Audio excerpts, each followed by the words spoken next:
General Ghost Bone, you are to receive so many benefits off me. Can you at least let me die as an educated man? Han Sen spoke it strangely. General Ghost Bone stopped his cackling and said, "Thank you for doing so much for me, but I am afraid I do not have the time to talk with you. All you need to know is that the relic you recovered is a key that enables the opening of Sacred Leader's treasure box. When I get the relic from the Holy Monument, I will use your body to travel around the world. Your body will most certainly be a famous one. You will not be dying in vain. So what if you have a key? Do you even know where the Holy Monument is?" Han Sen asked. "If I did not know, what would the point be in me taking that plate? The Holy Monument resides on this very planet. I just need to get out of this body. Then, I can go to the monument and recover the leader's relic." General Ghostbone seemed to be very excited. He appeared to be drowning in his own dream. Han Sen was only just a duke, and back then, General Ghostbone was incredibly strong all around the world. He would even look down to all the king-class elites, but now, he had no choice. Given the opportunity for something else, he wouldn't have settled for a duke, though. Back then, if he selected a deified body, he would have to consider. Now, a duke was in his control. He thought that it was his item already, and Han Sen was not so sure he could escape this. Han Sen, after hearing a bit, acknowledged it was mostly General Ghostbone's dreaming. He had not told him where the monument was exactly. When he was just about to ask more, his body trembled.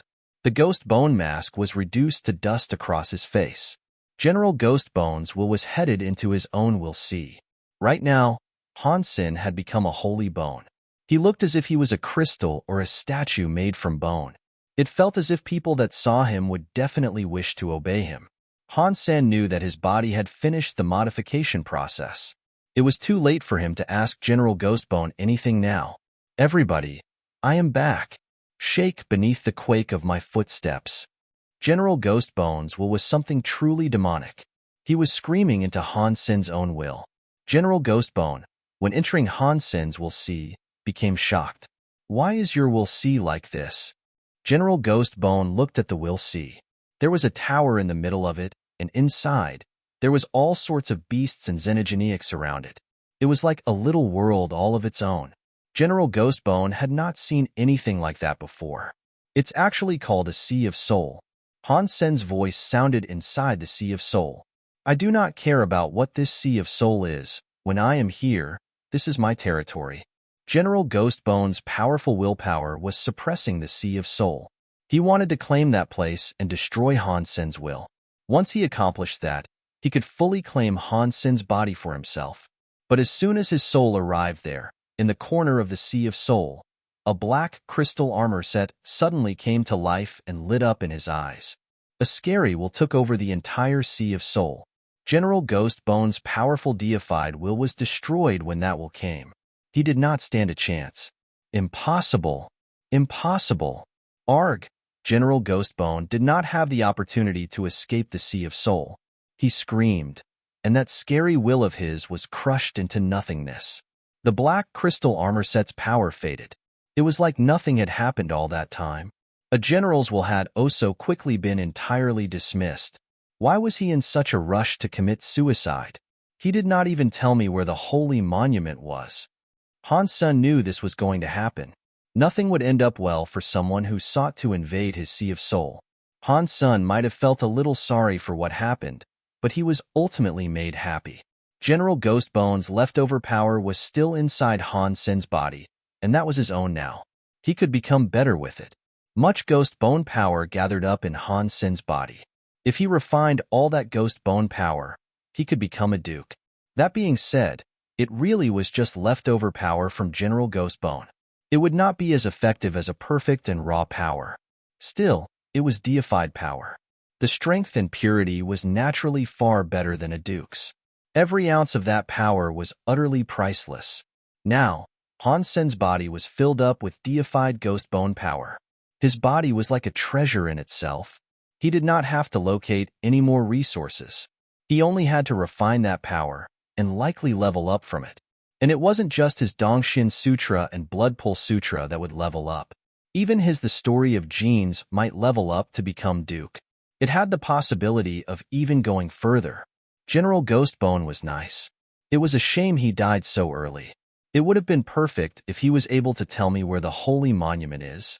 Han Sen sighed. Han Sen was thinking for a bit, and then he opened his eyes. He saw Fox Queen standing in front of him. "My dear, thank you so much," Han Sen coldly said, as he looked on Fox Queen. Now, his body was like ghost bones. Fox Queen had not seen what had occurred inside the Sea of Soul, so she was not yet aware that he had died. Now he could disguise himself as General Ghostbone, and in doing so, fool Fox Queen.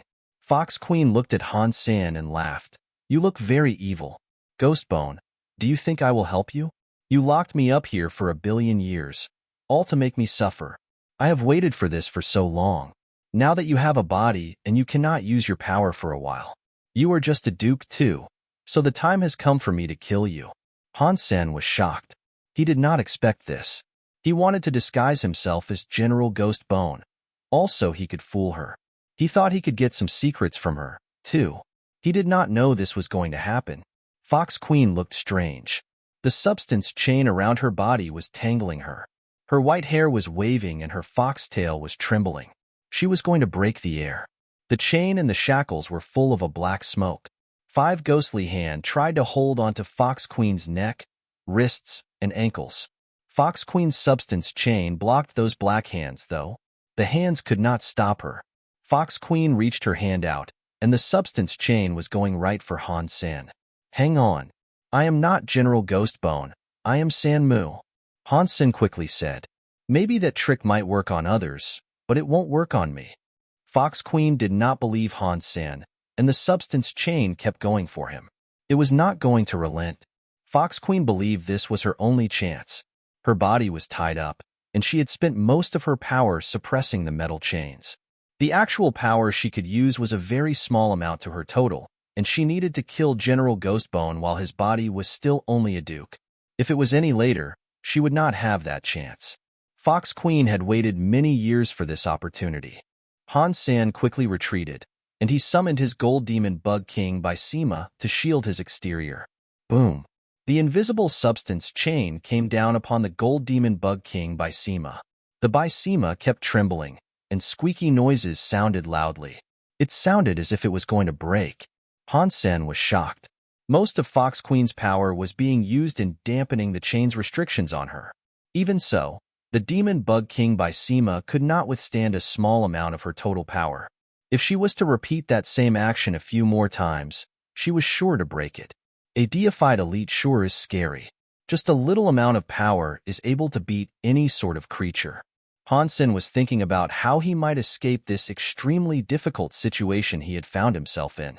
Fox Queen was not surprised Han Sen had been able to block her first strike.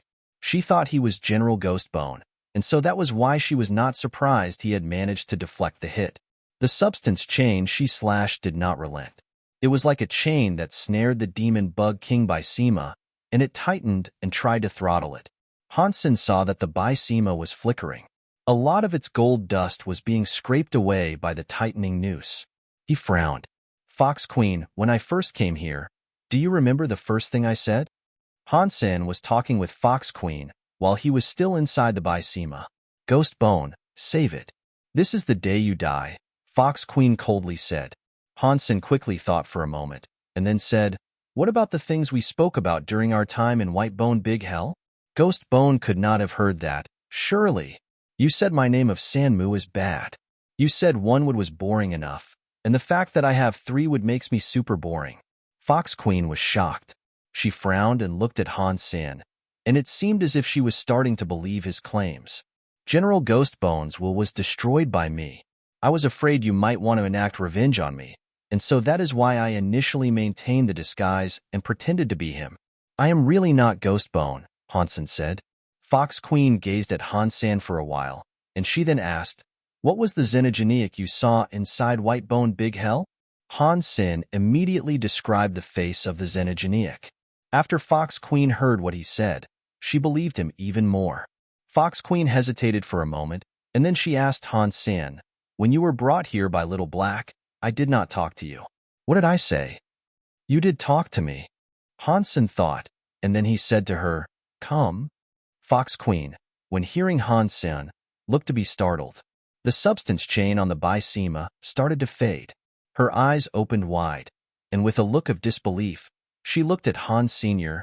You really are Sanmu? I really am Sanmu. I am not Ghostbone. How can I make you believe me? Han Sen felt as if he was going to cry. He should not have tried to disguise himself as General Ghostbone. He should have been honest with her. The way you think and speak is different, but Ghostbone is evil. Fox Queen was still a little hesitant to believe him. She did not believe Han Sen could overcome and destroy the will of General Ghostbone. General Ghostbone was of the top 10 generals of Sacred. Her and General Ghostbone were deified, but not even she could come close to defeating General Ghostbone. Han Sen was merely a duke. I really am Sanmu. Han Sen felt bad. He did not know of a surefire way in which he could prove his identity to her. How did you destroy General Ghostbone's will? Fox Queen looked at Han Sen and asked the question. Han sin ansvared, I am talented. My willpower exceeds the willpower of deified elites. For General Ghostbone to invade my will with his own was nothing more than a death wish I could grant. Fox Queen still did not believe it, and she looked at Han Senator. She knew General Ghostbone well, and he really did not sound like him while speaking. Han Sen thought and said, even if General Ghostbone overtook my body, he would not have access to my memories. It is possible. Consuming one's will and taking over their memories is not a difficult task for Ghostbone, Fox Queen said. Han sin stayet kviet. He could not explain this. Fox Queen suddenly smiled. It is easy to prove if you're Ghostbone. Follow me to Whitebone Big Hell, and we will see. Why? Han Sen asked. Fox Queen smiled. The Xenogeneic in Whitebone Big Hell is the product of a mistake on Ghostbone's part. Ghostbone did not know what was going on outside, and when he returned, it was only as a Ghostbone mask. He never entered Whitebone Big Hell again, and so he does not know there is a Xenogeneic inside. And that Xenogeneic was approved to be there by Whitebone Big Hell. Ghostbone used to be the boss in Whitebone Big Hell. So, if you're a Ghostbone and you go to Whitebone Big Hell, the Xenogeneic will sense your presence. It will fight you. Whitebone Big Hell cannot have two leaders. I can try, Han Sen said. Fox Queen did not say much, and so she simply walked to the other side of the main hall. She used the key to open the hellish skeletal gate. Then, she brought Han Sen back to Whitebone Big Hell. Han Sen stood atop the peak of Whitebone Big Hell, and he did not feel anything special. Han Sen had been worried this his Ghostbone power would trigger Whitebone Big Hell. Fortunately, nothing of the sort happened. Fox Queen kept staring at Han Sen, ready to kill him at a moment's notice. But when Han Sen entered, Whitebone Big Hell did not have any reaction. The Xenogeneic did not come looking for Han Sen, and so this surprised her a good deal. You really are Sanmu. Fox Queen started to properly believe Han Sen now. Sis, I really am Sanmu. Han Sen presented her with a wry smile.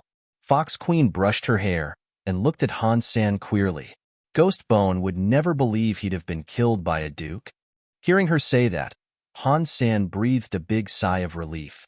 It seemed as if Fox Queen well and truly believed him. Fox Queen, Ghostbone is dead. You and I have no grudge with each other, so there is no need for a fight. How about we search for a way in which we might be able to leave here? That way, you can go back to exploring the world, Han Sen said, while looking at Fox Queen. Fox Queen sighed. If I could break the lock, I would already be out. Why else would I be guarding here? You cannot leave this place alone. Maybe there will be the way with both of us. Tell me about the lock, and maybe I will have a way to break it. Han Sen wanted to keep Fox Queen, and he wanted to find out if there was a way to leave that place. That past month, Han Sen had spent time examining the restrictions and boundaries put upon the palace. He used his purple eye butterfly to see things, but he did not find a way in which to break the restrictions. Now, things were different. Ghostbone had used the rest of his power to give him a Ghostbone body. Han Sen could now break the restrictions, he wagered. Ghostbone's will had been destroyed by the black crystal armor. The Ghostbone power was now left inside Han Sen's body, and although Han Sen could not make much use of it, his power was the same as that restrictive power. That provided him a new possibility. Han Sen needed to find a way in which he could break the restrictions, and by doing so, perhaps be able to escape that place.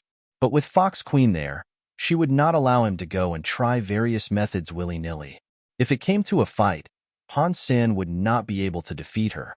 So, he had to find a way in which he could pretend to be nice and then break the restrictions. These trappings are something that not even I am able to break. What makes you think you can do it? Fox Queen rolled her eyes at Han Sr., but it is good that you can stay here. At least there will be someone here that can talk to me and possibly prevent boredom settling in again. That sounds good. But no matter how pretty you are, it'll be boring after a while. I don't have the mood or want to stay with you explicitly, Han Sen thought to himself. You cannot say that. Ghost Bone changed my body to a Ghost Bone body, but I can still make use of a Ghost Bone power. I think the restrictions that trap this place are associated with the Ghost Bone powers. It would not be impossible to break, Han Sen said. Fox Queen looked rather bored now. The restrictions here aren't solely of Ghost Bone powers. Even if Ghost Bone was reborn, he would not be able to unlock them because he wasn't deified. That is especially true of you. Just stay with me here, and things will be fine. After that, Fox Queen returned to the palace. Han Sen followed her back to the palace, too. It looked like the Fox Queen was not putting much stock in the prospect of escaping, and neither was she in much of a mood to talk about it. Han Sen could only examine and analyze the restrictions of the palace alone. Han Sen was not going to look at Fox Queen's restrictions just yet. Right now, he was examining the restrictions in the walls. If he was able to break them, Little Star could take him out of there. Using Dongxian Aura to observe the restrictions in the wall, he noticed they were perfect. The substance chains were bound tight, and they had a strange formation. Even if he was to use Super Spank, Han Sen's power would not be sufficient enough to break the chains. If that was in the past, Han Sen would have no possible way of doing this. But now he had a Ghost Bone body, and on top of that, he had the Ghost Bone power of a deified being. It was not impossible. If Fox Queen was able to break one of the lines and let him slip through before, Han Sen thought he could make a way out himself. Han Sen used the Purple Eye Butterfly to check out the entire palace. He was trying to see how the palace was built and in what manner. The restrictions were not added separately. They were wound and built into the core of the construct itself. The stone of the palace was a part of the restrictions. Even Fox Queen herself was a part of that restriction. Unless the whole palace's restriction was wiped out, Fox Queen would never be able to leave. He wanted to break the palace's entire restriction, but by doing so, he would be challenging Fox Queen's own power. That was why she was not hoping to escape. General Ghostbone was smart. He himself came up with the palace's design, and then went ahead to build it. The restrictions here are quite amazing, but it was all made through the Ghostbone technique.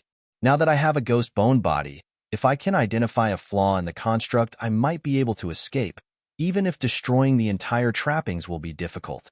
Han Sen continued his analysis of the palace. Suddenly, Han Sen's heart jumped.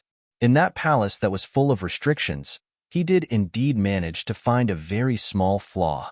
That should not have even been called a flaw. It was just a loose substance, but to Han Sen it was a veritable hope. Where Han Sen found it was near the fish statue near the pond. That was where he first entered the place from. If I have guessed correctly here, there is a flaw. And that is because Fox Queen kept using her power to force that precise spot open, so the little beast can go in and out in the effort to lure other creatures here. Although Fox Queen's power was unable to break the restriction entirely, after a long period of getting ripped a bit, the substance chain there loosened. Now, Han Sen had a way in which he could escape. On planet Ice Blue, a group of people were hiking deep into the mountains. If Han Sen saw this, he would be quite surprised. And that was because all of Ice Blue Base's big characters were there. Mr. White Crime, Ice Blue Knights, a few King-class Ice Blue Knights, Inspector Edward, and others. That team was the backbone of the Ice Blue Knights. Mr. White, with the amazing powers you have, not even you are able to deduce where Han Sen might have gotten to? The Ice Blue Knight next to Edward coldly said. Mr. White would not lie, Crime madly responded. Mr. White waved his hand to stop Crime from speaking any further. He coldly said, my powers would not lead me astray, and all I can do is guess where he is right now. The only possibility of me not learning where he is because some strong power prevents me. All I can suggest is that we prepare to fight. And in that case, I suspect a big fight will ensue when we do find him. We will listen to all you tell us, Ice Blue Knight King quietly said. Edward stopped the Ice Blue Knight from talking. They followed Mr. White and continued their onwards march. The group of people were far in the mountains. Mr. White kept leading them all the while calculating something. Why do you keep walking around and around? Come and talk to me. Fox Queen was staring at Han Sen while she lay down on a jade bed speaking to him. I am looking for a way in which we can break the restrictions binding this place so that we can leave. Han Sen knew he would not be able to hide it from her, and so he told her straight. Fox Queen, when hearing him, did not believe Han Sen could break the restrictions there. A night of fun is priceless. Stop wasting time and show some care to the people around you. Fox Queen's voice was layered in seduction, and she was like an enticing devil. Do the rest of the ghost bone masks have half-deified powers? Hansen looked at the ghost bone masks in the side hall. Fox Queen smiled. Of course not. This is just where General Ghostbone used to live. When he was here, they did have power. But now that his power inside your body, those masks are useless now. Han San had thought of a way in which he could leave, but he was still too weak. He could not punch through the restriction that had loosened, and so, he had to find a different way to accomplish that. Hansen grabbed a mask, and indeed, there was no power.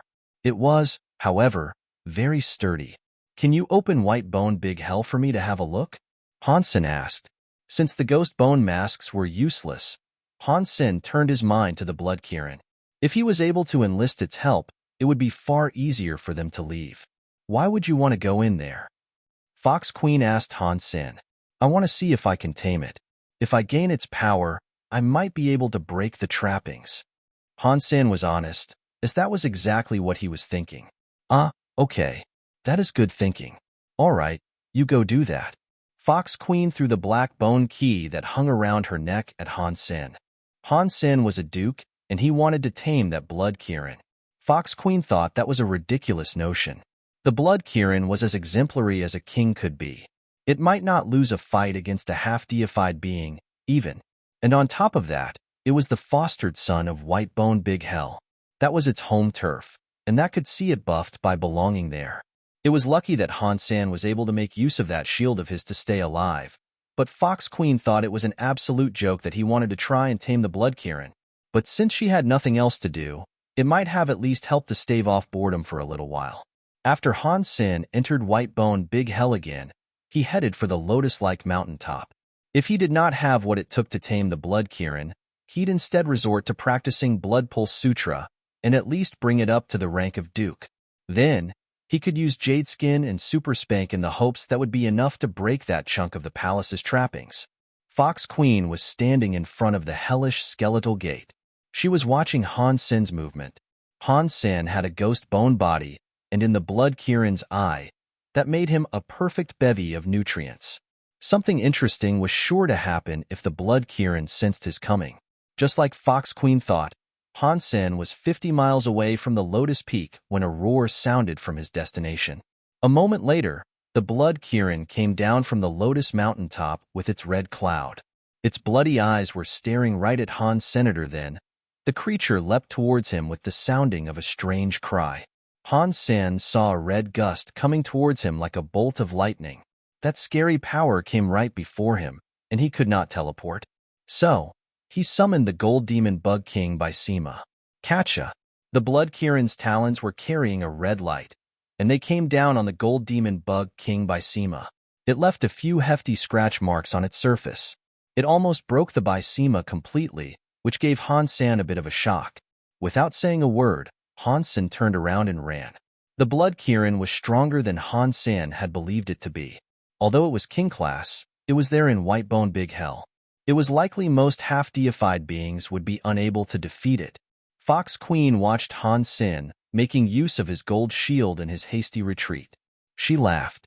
So, you still want to try and tame it, do you? Hansen saw that the Blood Kirin seemed to be afraid of Fox Queen, and thus, it quit its pursuit. He felt a great deal of relief. He put away the Gold Demon Bug King by Sema and said, "Let me think of a better way." Fox Queen laughed. She returned to the palace, while Han Sen sat in front of the hellish skeletal gate. He thought about how he might deal with the Blood Kirin. That Blood Kirin was roaring at Han Sen from a great distance away. Its blood power was booming far and wide, while the crimson clouds grew deeper and darker in the skies. The downpour began to increase in volume. Han Sen sat there in the blood rain. He stared at the Blood Kirin and frowned. He used Purple Eye Butterfly's 4 pupils for examination, and in his eyes, the 4 images started to spin. The Blood Kirin was very much like Ghostbone. They were both born in Whitebone Big Hell, but the Blood Kirin was not one of the bone. Its powers were completely different to those of General Ghostbone. The bone and their blood powers were different. It was impossible to use General Ghostbone's power to tame the beast, and if he tried to do that, it would end up consumed. Han Sen could not think of a better way to accomplish that which he wished to. He sat on the peak and started to practice the Blood Pulse Sutra. If he was unable to tame the Blood Kirin, then he would have to take that up to Duke in order to break the trappings of the palace. Han Sen's body had so much deified ghost bone power still in it. Han Sen used Blood Pulse Sutra to refine it slowly, so he could extend the practice of Blood Pulse Sutra. Deified powers were very thick. Just a little power would enable Han Sen to practice all day. It made the Blood Pulse Sutra swiftly improve, as well. It made Han Sen believe that General Ghostbone was almost a good person. Fox Queen went to visit Han Sen a number of times in an attempt to seduce him, but Han Sen never said a word to her. It made her feel as bored as ever, and her visits reduced in frequency. Fox Queen liked it when people were clean. A place like Whitebone Big Hell was not somewhere she was fond of. Han Sen was sitting atop the peak practicing Blood Pulse Sutra. Whenever that Blood Kirin came out to absorb the blood bone air, it would roar at Han Senator, but it was also scared of something. It would never attempt to go near the hellish skeletal gate. Again, it would just roar at Han Sen and that was it. After a long amount of time went by, the Blood Kirin would occasionally take to coming a bit closer to watch. It had at the very least stopped roaring at Han Sen. With the deified power's help, the Blood Pulse Sutra's growth came quickly. When Han Sen studied the Blood Pulse Sutra, the blood pulse power was all over him. The blood would start to melt like the sea, and the ghost bone body would even have a layer of bloodlight. I wonder what element it is when Blood Pulse Sutra becomes Duke. It cannot be an element to make babies. Han Sen thought about the Blood Pulse Sutra's possible element, and he felt strangely. He thought Blood Pulse Sutra's element would be more suitable for a woman. A big man should not have been learning a technique that was designed for making babies. That made no sense. But the Blood Pulse Sutra did have many benefits. It always made Han Sen want to stay and not give up. After almost a month went by, Han Sen had already managed to absorb 5% of the ghost bone power. And it was around that time when Han Sen's Blood Pulse Sutra started to break through to the Duke class. I hope when Blood Pulse Sutra reached Duke class it will have an element in which I can fight with, Han Sen thought to himself. Han Sen ran the Blood Pulse Sutra again, and then a red air appeared everywhere. It made Han Sen's cheeks look very rosy in color. That red color eventually covered him all, and had him look like a red statue. That Blood Kirin somehow inched its way atop the peak. It stared at Han Sen practicing the Blood Pulse Sutra, and the look inside its bloody eyes was a very strange one. The Blood Kirin usually appeared after the rainy blood had subsided, but the blood rain had not begun right now. It was not yet active, and with it there, staring at Han Sen, it was difficult to determine what it wanted.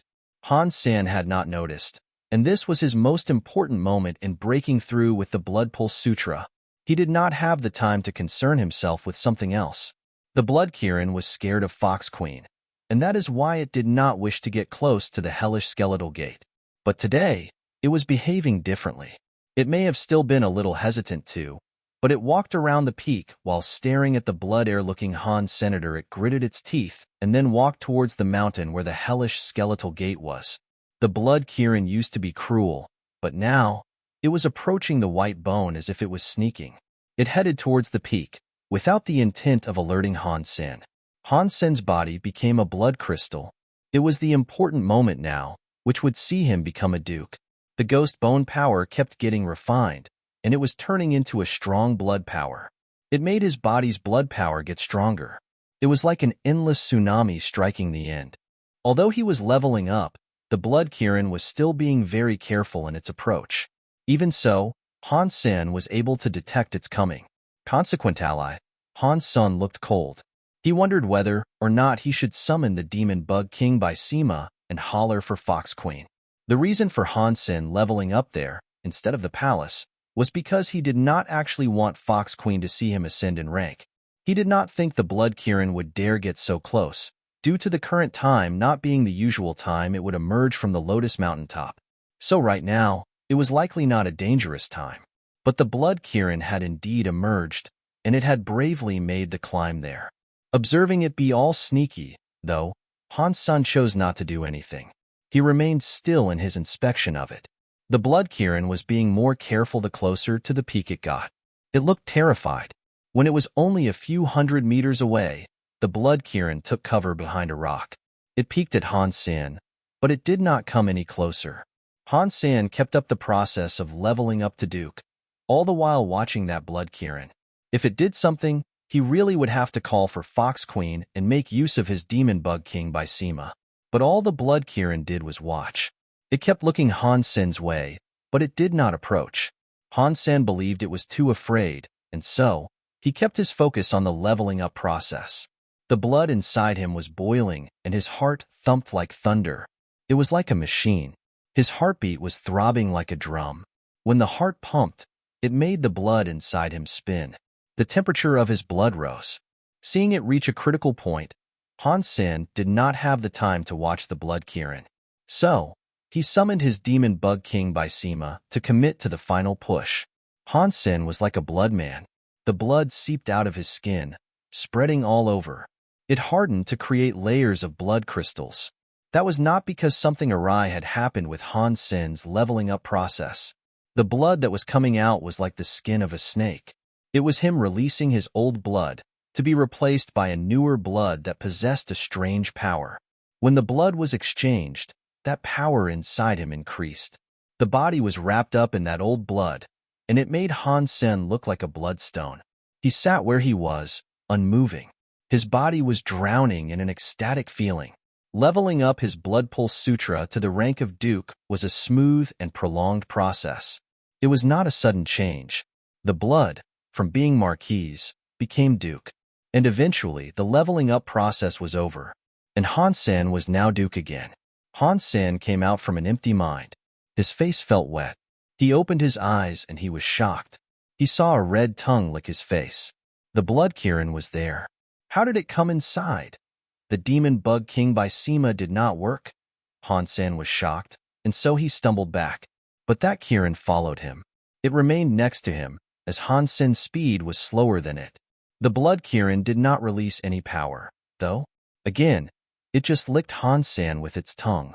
Han Sen was terrified, and he realized the Blood Kirin was licking his old blood. Han Sen stood where he was, afraid of inciting the Blood Kirin's wrath.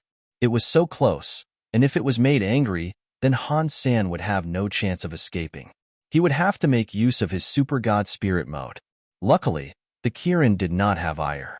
It only wished to lick Han Senator. It licked away the old blood that was around his body, and it looked as if it was enjoying it. It was as if it was eating an ice cream. This guy likes blood.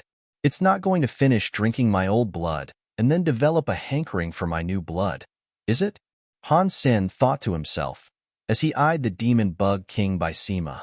The Demon Bug King by Sima was not broken, but Han Sen expected that. If the Demon Bug King by Sima had been attacked, Han Sen would have noticed. It would not have just allowed the Blood Kirin to rush right in. Now, the Demon Bug King by Sima was in perfect condition, and yet, the Blood Kirin was inside it. That confused Han Sen. Ever since Han Sen possessed the Demon Bug King by Sima, he had never before encountered an opposing power that could breach the item's shield without actually breaking through.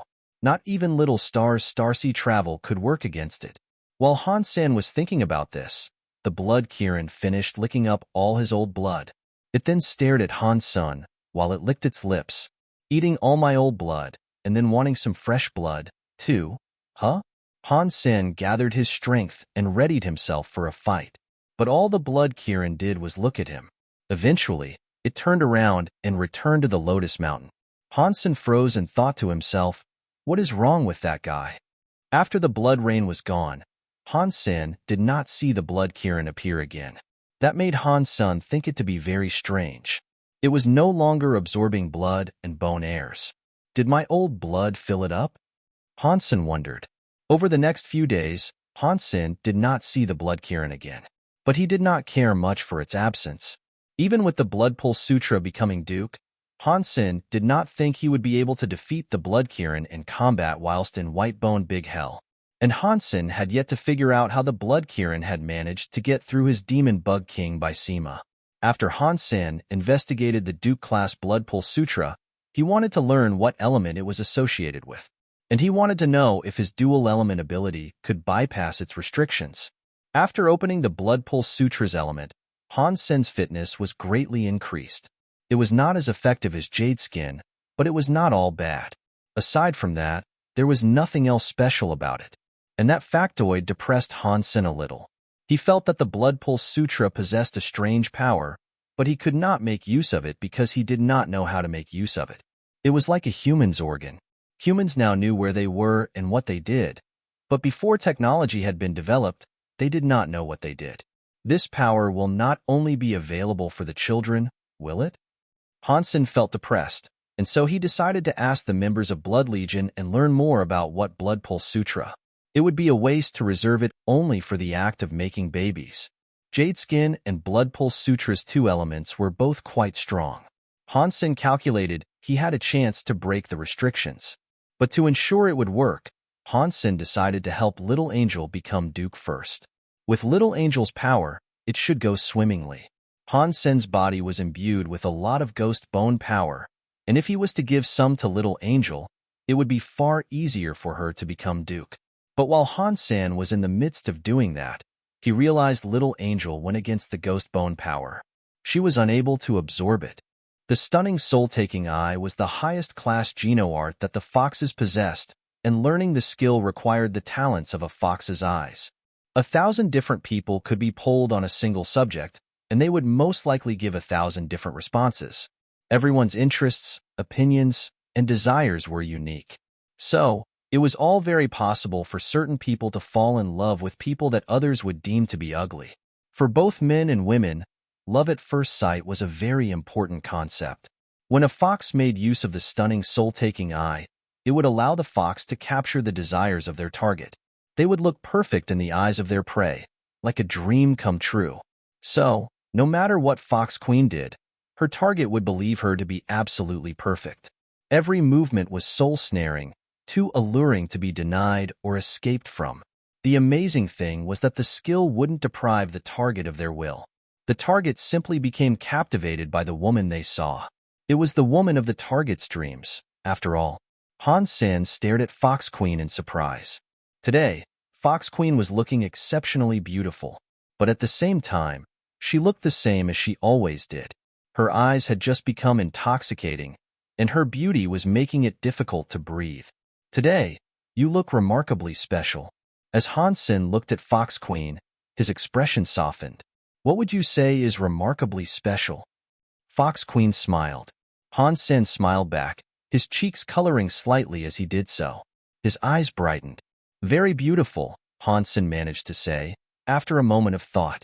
He couldn't think of an adequate way to describe the beauty of Fox Queen right now, and so that was all he could fumble out. Was I not beautiful prior to this? Fox Queen spoke evilly. You were always pretty, but today you look extra beautiful. There is something different. As Hansen spoke, he looked very nervous. It was like he had been thrust back to his days of first love. The first time he spoke to the girl he had a crush on. It was a feeling that made his heart pound. It was so strong, like his heart was actually trying to leap out of his chest. Do you like how I look right now? Fox Queen asked, as she stared right at Hansen. I like it. Hansen gulped. Then why are you still standing there? Fox Queen turned her body to lay on her side, and as she did, she loosened her robe. She revealed her soft shoulders and delicate legs. Hansen's face was extremely red. He didn't know where to place his eyes or his hands. Fox Queen took deep, satisfied breaths and she thought to herself, no matter how strong your will is, beneath my stunning soul-taking eye, you won't even be able to resist the temptation to suck my toes. Han Sen seemed as shy as a nervous virgin, and Fox Queen stood up and walked before him. She raised his hands and brought them up to brush the soft skin of her face. She rubbed her face against Han Sen's hands and stared at the man lasciviously. Although Fox Queen did not say anything out loud, her eyes spoke on her behalf. If Han Sen's face got any redder, it was going to start bleeding. He mustered the courage to hold her stunning face with 2 hands. He nibbled his lips. It looked as if he greatly desired to kiss her, but he did not dare to. Fox Queen closed her eyes and raised her pretty face, like a princess waiting for her prince. That pretty face now seemed to suggest that Han Sen could do anything he wished to. Feeling Han Sen's deep breathing and hot body, Fox Queen felt as cocky as she did disappointed. She had beaten Han Sen so quickly, and the interest she had in him seemed to evaporate. Fox Queen was thinking of new ways in which she could play with him when he fell fully under her spell. She wanted to see what ways she could make him suffer for her. Maybe I'll tie him up when he loses control. That would be an interesting sight, Fox Queen thought.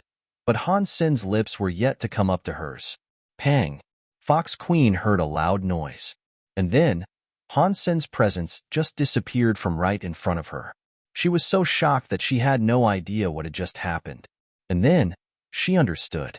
She opened her eyes and peered at the fish statue. The bindings of the palace were weakened there, and Han Sen and Little Star had slipped right through that tiny gap. He ran. He ran. I can't believe he actually ran. Fox Queen stood where she was, completely frozen in place. She couldn't believe Han Sen had actually fled. Fox Queen hadn't believed that Han Sen had even a tiny chance of breaking through the walls of the palace, and the way that Han Sen had shrugged off her stunning soul-taking eye was inconceivable. When she realized what had just happened, her face darkened with fury. She had just been manipulated. A deified fox had just been played by a duke. Fox Queen wanted to take her anger out on him, but she was unable to. Han Sen had already fled. Even swearing revenge would be utterly pointless, since she still had no way of escaping her cage. Han Sen combined himself with Little Angel, and after summoning the powers of Jade Skin and the Blood Pull Sutra, he used Super Spank to strike the mouth of the fish. The loosened restriction was widened more and more. He mounted Little Star and escaped the palace right through its mouth. He moved fast, and he didn't dare to slow down. It was his best chance to escape. Fox Queen believed him to be under her spell, so she couldn't react in time to prevent him from leaving. And just as Han Sen thought, it played out all too smoothly. He almost struggled to believe it had worked out so well. I left. It is great to have a beautiful woman with you, but I could not stay there forever. Han Sen rode Little Star and traveled through the stone. He felt so happy that he started to sing songs. He thought to himself, I am so talented. I could totally have become an actor. If I ever planned to make a movie, Little Lee would have to work for an additional 50 years to become worthy of my film. Han Sen allowed Little Star to follow the metal pipe out. He would return to the underground cave system before thinking about what to do next. Quickly, Little Star took Han Sen back to the underground river. Little Star deactivated its Starsea travel ability, and its body regained its corporeal form. Han Sen continued to sit comfortably on its back as it swam toward the surface of the river. Little Star brought Han Sen out of the underground river with a splash, and they floated along the surface. Han Sen Saihid. He looked around, and he froze. Ice Blue Night King, Crime, Mr. White, Edward, and others were standing on the shore not too far away. Their mouths hung open as they stared at Han Sen, who was still dripping with water. They all looked at each other for 3 seconds. It was very quiet, and there was only the sound of the river water to be heard. It was like time was standing still. *T. Why are they here? Han Sen reacted immediately, directing Little Star to dive back into the dark river. Before Little Star escaped beneath the dark waters, Han Sen felt a frightening wash of power come for him. Within 1 second, the river was vaporized into nothing. Han Sen summoned his demon bug King Bysema to block that frightening attack, but the shield was damaged so much that it cracked. It was on the precipice of shattering completely. Fortunately, Edward didn't really want to kill Han Sen until they knew if he was carrying the relic. If they killed him right where he was, and he didn't have the relic on him, there was a chance they'd never find it. If they had simply wanted him dead, then the Demon Bug King by Sima wouldn't have been able to survive their attack. It would have broken. Even so, the Demon Bug King by Sima could no longer be used. So, Han Sen put it back in his Sea of Soul. After Han Sen blocked the initial attack, Little Star ran into the stone to try to escape. But that stone wasn't enough to stop Edward. A scary power enveloped him, and the rocks were torn asunder in a path that extended 1,000 meters ahead. Crime ran forward as well, waving his fists. Han Sen guided Little Star onto a different route. It looked like their pursuers had enough power to accomplish anything. The underground rocks were like bubbles to them. One punch could cleave a 1,000-meter trench through the stone. Wherever Han Sen went, they could catch up with him quickly. It was like they had placed a tracking device on Han Senator. Even though he and Little Star were keeping ahead of them, he could never truly shake their hot-heeled pursuit. Han Sen, this matter doesn't concern you. Give me the item, and you can be allowed to live, Mr. White said. The item is mine. Why do I have to give it to you? Han Sen asked as he continued his flight. The stone plate was not theirs by any right, so Han Sen had no plans of returning it to them, not in the least. You don't have the option of keeping the item. If you want to live, you have to give it up. Do you want to live? Or do you want to die because of it? Ice Blue Night King said. I want to live, but I also want the item, Han Sen said. Because Edward wasn't willing to send a lethal strike after Han Sen, the rocks were still shielding him adequately. So, Han Sen could evade capture for the time being. But he couldn't keep running like that forever. Han Sen gritted his teeth and let Little Star take him back to the palace. Fox Queen was so angry. She was still grinding her teeth when she suddenly heard a loud noise. She turned to see Han Sen and Little Star bursting back out of the fish's mouth. Han Sen looked at Fox Queen, who was just gazing back at him. He smiled awkwardly. Pretty lady, I have been thinking. I miss you so much, I couldn't help but return. When Fox Queen saw him, a frown crossed her face. It was as if she was trying to hear something, but she eventually squinted and smiled back at Han Sr. It looks like you have offended many people. They are already right outside the palace. And they are certainly quite strong. Those are not of any importance. You can feel free to ignore those guys. They cannot break through the restrictions of this place, anyway. Pretty lady, should we carry on with our kissing game? Han Sen said with a cough. I don't want to play it now. I want to play something more exciting. Fox Queen waved her hand, and invisible cords of power lashed around Han Sen and Little Star. She hung them from one of the high beams of the palace, upside down. Fox Queen gripped a whip and approached the hanging Han Sen and Little Star. She stroked Han Sen's cheek and smiled. You gave me a big surprise earlier. How should I repay you? After that, Fox Queen raised her little whip. Han Sen hastily pled, Don't do it, pretty lady. We should talk. I only want to do this. I don't want to talk. Fox Queen's pretty face looked cold.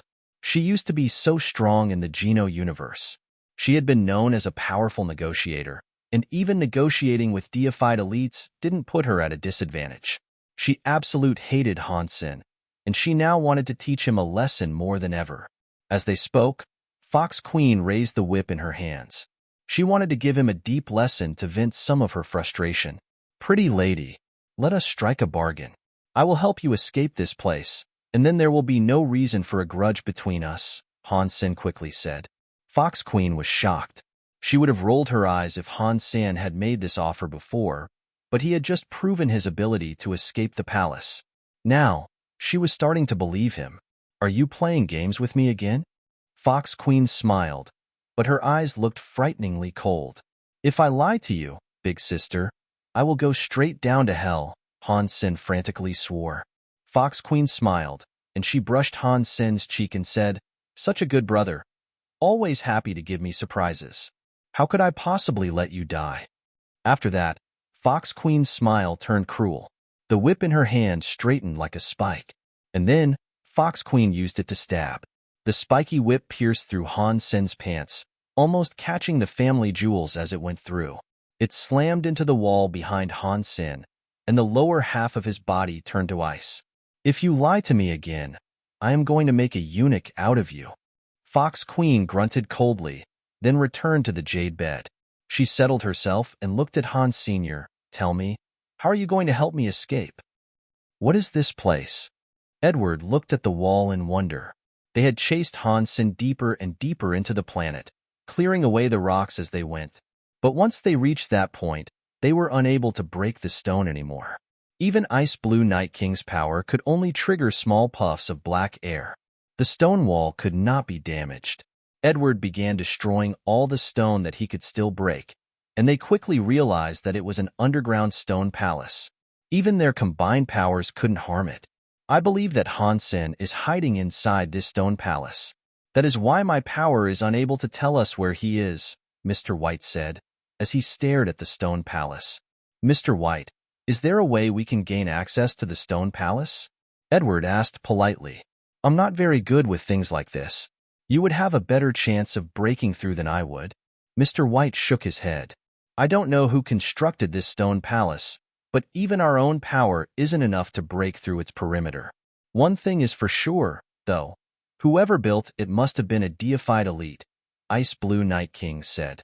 Opening the palace with brute force is impossible. If we dig up the entire stone palace, we might be able to find an entrance, though, Edward quietly said. They had no choice. If they were to find an entrance, they had to dig up the entire palace. Han Sen had only come in and out of the palace via the waterway. He didn't know where the main entrance was, either. General Ghostbone was too devious. He integrated your body into the prison structure. If I fully broke down the walls of the palace, I would have to destroy your body as well. Breaking the restrictions would kill you. Han Sen looked at Fox Queen seriously. Keep going. Fox Queen, hearing Han Sen say this, believed him even more. If her powers truly were woven into the palace, then they would have to be very careful as they attempted to escape. A single wrong move could have devastating consequences for her. Pretty big sister, can we talk more freely? Han Sen asked, nodding to the cords that bound him. Fox Queen huffed and released the power binding Han Senator. He was a free man again. Little Star was still hanging upside down with wide eyes. It looked like the creature was going to cry. If Little Star did something wrong, I will correct him. Please let him go, pretty big sister, Han Sen quickly said. Fox Queen rolled her eyes at Han Sen, but she still complied and brought Little Star down. When Little Star was free, he ran behind Han Sen and refused to reveal himself. He was obviously scared of Fox Queen. Han Sen sighed and went on to say, breaking out of here without injuring you will be difficult. Even a deified elite might not be able to break the restrictions without bringing you an ounce of harm. Skip to the chase, Fox Queen said in annoyance. Han Sen smiled and said, fortunately, I am good with matters that require such skills. I'm confident that I can take you out of this place safely, but I am just a duke, and I am weak. The entire process will be rather complicated, and it cannot be done in any short amount of time. When Fox Queen remained silent, Han Sen coughed and said, but if you are willing to cooperate with me, I believe the process can be sped up. What are you asking me to do? Fox Queen gazed at Han Sen with absolute mistrust. You are a part of this prison, so you can control a smidgen of it, can't you? We should start from the section you are able to control. We can use that weakness to pull you away from the core. If we succeed in separating you from the main structure, then even your power will be able to break the restrictions, Han Sen said. Sure, Fox Queen said. But there is one thing I need to ask you, Han Sen added. Fox Queen knew what he wanted, and so she told him directly, if you can free me, I will help you get rid of those guys hounding you outside. Thank you so much, sister. Han Sen looked happy, but he didn't actually have much confidence in the plan. Han Sen had asked Fox Queen to continue stretching the loosened section of their prison to stall her. It also allowed Han Sen to understand the palace on a deeper level. Han Sen gave Fox Queen a steady supply of work to keep her occupied, but taking her out of the prison really wouldn't be easy. He focused less on the efficacy of the plan and more on keeping her distracted.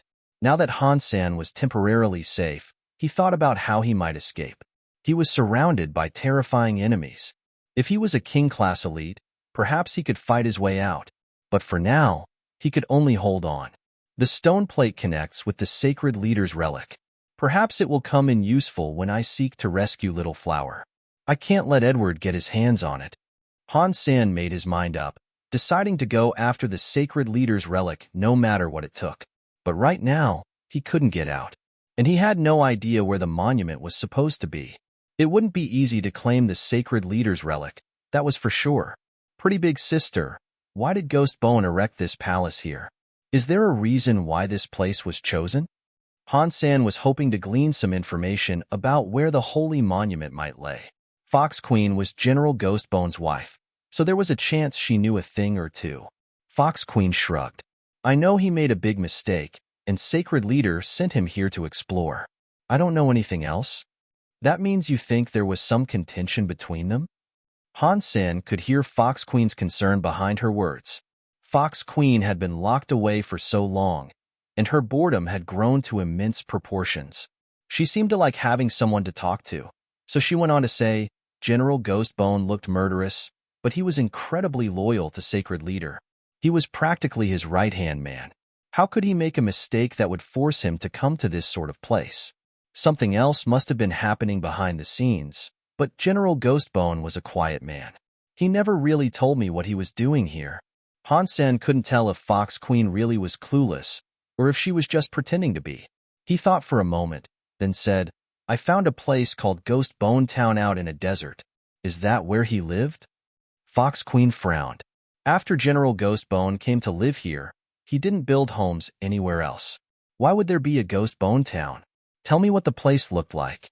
Han Sen told her about the town he had discovered, but he didn't say anything about how it was in disarray. When Fox Queen heard Han Sen's description, the expression on her face morphed through a variety of emotions. After a while, she said, I see. I see. What are you thinking? Han Sen asked. Fox Queen smiled. If I am guessing things correctly, the town you found was actually a haven for the Sacred Leader. Ghost Bone Town was just an outpost. No wonder he was there. What is that place? Han Sen was so happy. He was finally getting to the meat of these mysteries. Fox Queen considered his question. You told me that Sacred was destroyed a long time ago, so talking about it shouldn't matter anymore. If the Sacred Leader was still around, I would not dare speak.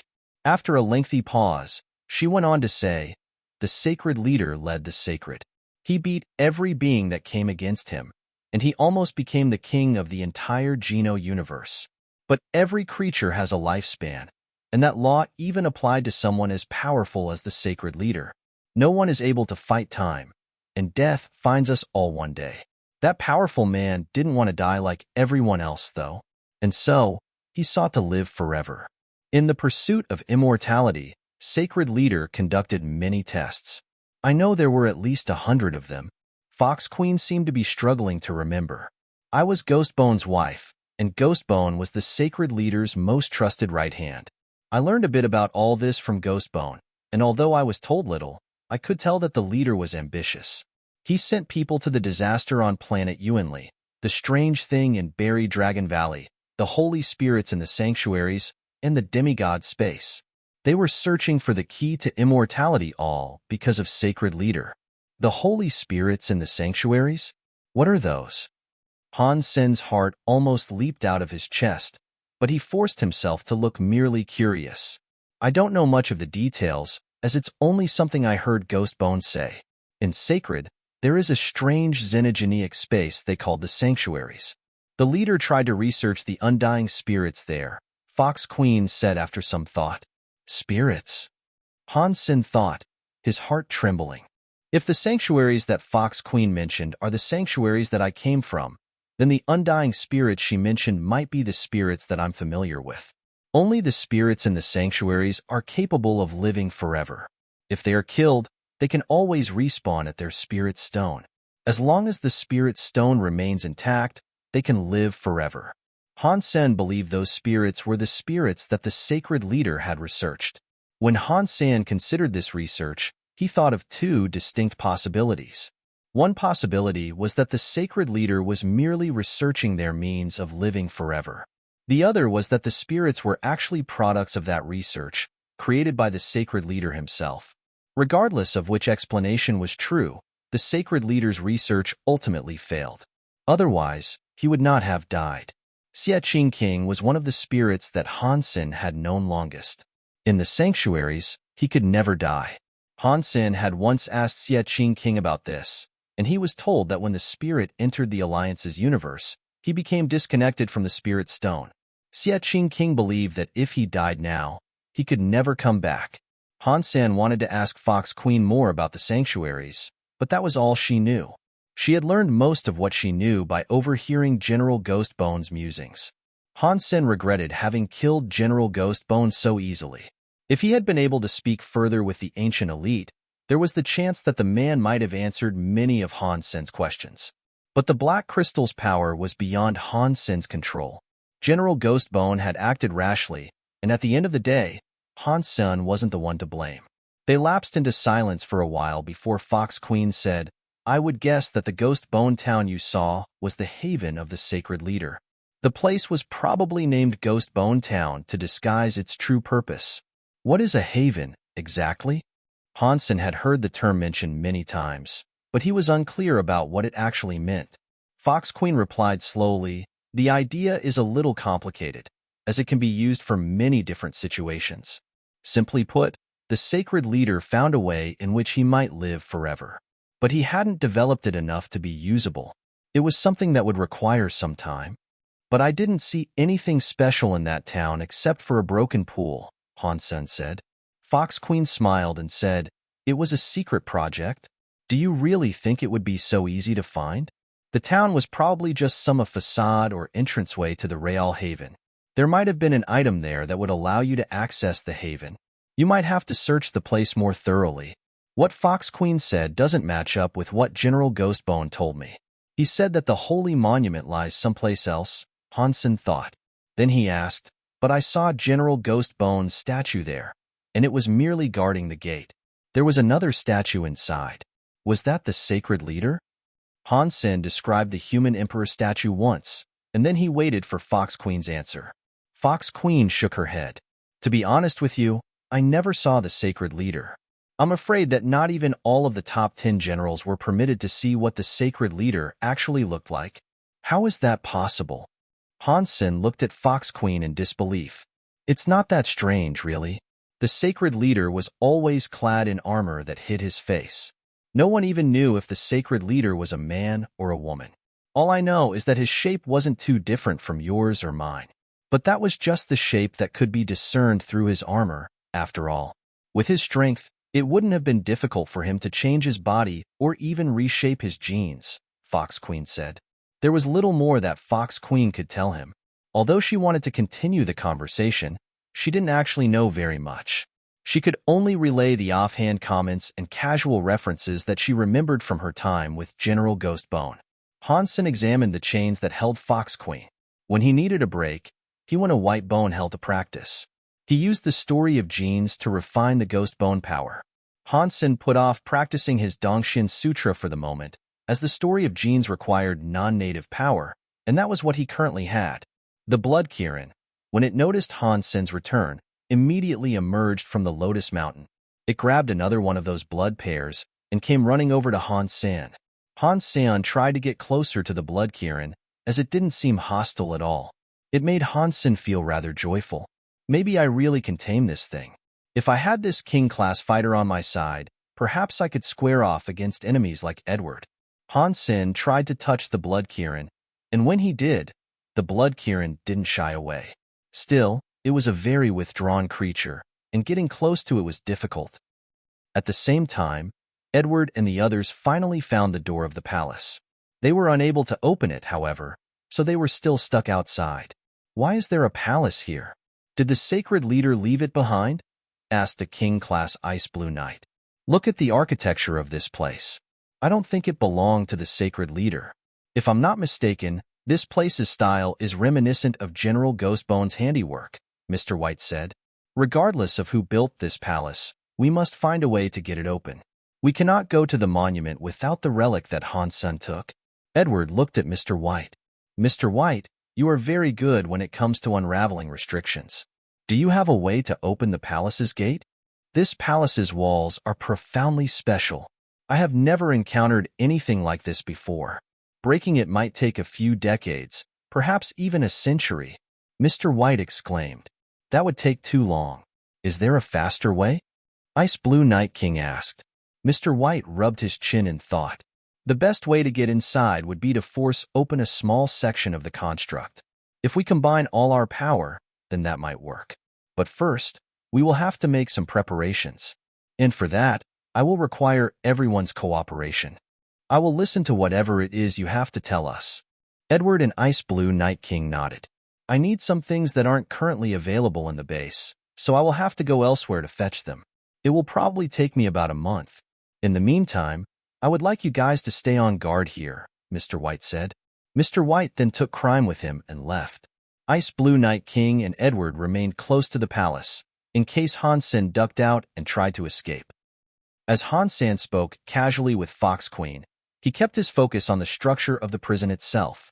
Almost unexpectedly, he found a way in which he could save Fox Queen, too. But Han Sen didn't really want to save Fox Queen. It would only bring him harm. Who knew if she would wish to attack Han Sen the moment she got free? The shape-shifting foxes weren't the nicest of races, and she only spoke to Han Sen so much because she had been trapped there for so long and become profoundly bored. Who knew what she would do when she had her freedom? Han Sen knew that the beautiful shape-shifting foxes had arranged the downfall of entire races. More than a few species had become extinct because of them. That was another reason why Han Sen didn't want to talk to Fox Queen too much. Han Sen spent another 2 weeks in the Whitebone Hell. The Blood Kirin came down from its mountain to absorb Bloodbone air every day, and during such times, Han Sen got to interact with it very closely. The Blood Kirin had initially seemed like a cruel beast, but it wasn't showing any animosity toward Han Sen now, which made him curious. The most probable cause for the Blood Kirin's change in behavior, he figured, was the Blood Kirin having tasted his blood. That had only transpired once, though. The Blood Kirin had consumed Han Sen's old blood as he leveled up, but he had no plans to feed the beast with his blood again. The Blood Pulse Sutra had become Duke, and Han Sen continued to fuse his blood with the Blood Scorpion J Drum. His connection with the drum progressed by leaps and bounds. Now, he was able to use the Blood Scorpion J Drum without Bauer's help. That made things quite a bit easier. That day, after the Blood Kirin absorbed more of the Bloodbone air, it roared at Han Senator then. It turned around and returned to the Lotus Mountain. When it saw that Han Sen wasn't following, the beast turned around and roared at him again. Han Sen realized the Blood Kirin was inviting him to the Lotus Mountain. Han Sen followed after the creature without hesitation. If he was being invited to enter the Blood Kirin's lair, it might signify that the Blood Kirin was growing more comfortable with him. He followed the Blood Kirin to the Lotus Mountain top. Most of the blood rain had drained off of the peak, but some of the runoff had collected into a small pond. Vines lay in tangles around the pond, and Han Sen spotted blood pairs hanging off of them. The Blood Kirin jumped into the blood pond and made a grunting noise at Han Sen, inviting him to enter. Han Sen hesitated this time, but he still followed the Blood Kirin in. Based on his experience with his other pets, he had learned that showering with a pet was a great way to strengthen his bond with them. Han Sen was planning to begin scrubbing the Blood Kirin's scales, but the Blood Kirin did something instead. It put its head in the water and dived in deep. Han Sen stared after the creature in surprise. It was obvious now that the Blood Kirin hadn't just invited him in for a simple shower. He quickly used his Dongxian aura to follow the Blood Kirin. Upon seeing Han Sen trailing along behind, the Blood Kirin dived in deeper. The blood pond was only 1,000 meters deep. They both reached the bottom fairly quickly, where the Blood Kirin disappeared into a tunnel that had been dug through the white bones. Han Sen continued to follow the creature. He was curious, not knowing exactly what the Blood Kirin wanted. The Blood Kirin led the way. It followed the white bone tunnel and soon splashed out of the blood water. As his head broke the surface of the blood water, Han Sen noticed that they had emerged into a giant white bone cave. Before him lay the corpse of a giant, black Xenogeniac. The Black Kirin was as big as a mountain. However, its head had been sundered, and its belly had been split open. It had been dead for many years, and while the body might not have rotted, the air had dried it into a husk. This must be the Blood Kirin's mother. It doesn't look very much like the Blood Kirin, though. Perhaps the blood-bone air it has absorbed has simply changed its genes dramatically, Han Sen thought to himself. The Blood Kirin leaped onto the mountain-sized body of the Black Kirin. It then grunted at Han Sen, as if it was asking him to join it. Han Sen flew in the air, but he didn't dare set his feet upon the back of the Black Kirin. Although the Blood Kirin had called him up, stepping on its mother's corpse didn't seem like an appropriate thing to do. When Han Sen saw the corpse from above, he noticed something glinting in the black flesh. There was a weapon embedded in the Black Kirin's back. He couldn't get a good look at the weapon, as only the handle was protruding from the body. The rest of it was lodged deep within the corpse of the Black Kirin. Fox Queen had said that the Blood Kirin belonged to a no-name race, but seeing that Black Kirin, Han Sen didn't think that was true. The other creatures had all turned into bones. Some of the bones had decayed into little more than dust, but that Black Kirin's body was still mostly complete. This point alone made it seem like something special, and the curious Xenogeneic still had a weapon lodged inside it. It certainly added to the dead creature's mystique. Han Sen carefully examined what he could see of the weapon. The handle was only 2 feet long, which was definitely too small for a greatsword. But for a smaller sword, the handle would probably have been too long. The handle gleamed silver, and there was a weird symbol engraved across it. Han Sen was unsure what the symbol meant, but he hypothesized that it could be a meaningless adornment. All he knew for certain was that the weapon hadn't belonged to General Ghost Bone. The weapon lacked the aura and presence that General Ghost Bone carried with him. The Blood Kirin made some barking noises at Han Sen. Han Sen frowned, unsure what the Blood Kirin wanted. The Blood Kirin, seeing Han Sen's lack of understanding, tried to grasp the weapon with its claws. But when it touched the silver handle, silver lightning arced around the handle and into the Blood Kirin. With a blinding flash, the Blood Kirin's body was electrified and blasted down onto the ground. Han Sen was frozen. The Blood Kirin was a force to be reckoned with. It was a powerful half-deified Xenogeneic, the son of Whitebone Big Hell. If it had been tossed back so simply, then the power of the weapon must have been unimaginable. The Blood Kirin picked itself up off the ground. It didn't look particularly injured, but its legs moved a little shakily from the shock it had just received. The Blood Kirin leaped back atop the Black Kirin. Then it made that barking noise as Han Sen again. Now Han Sen knew what it was suggesting.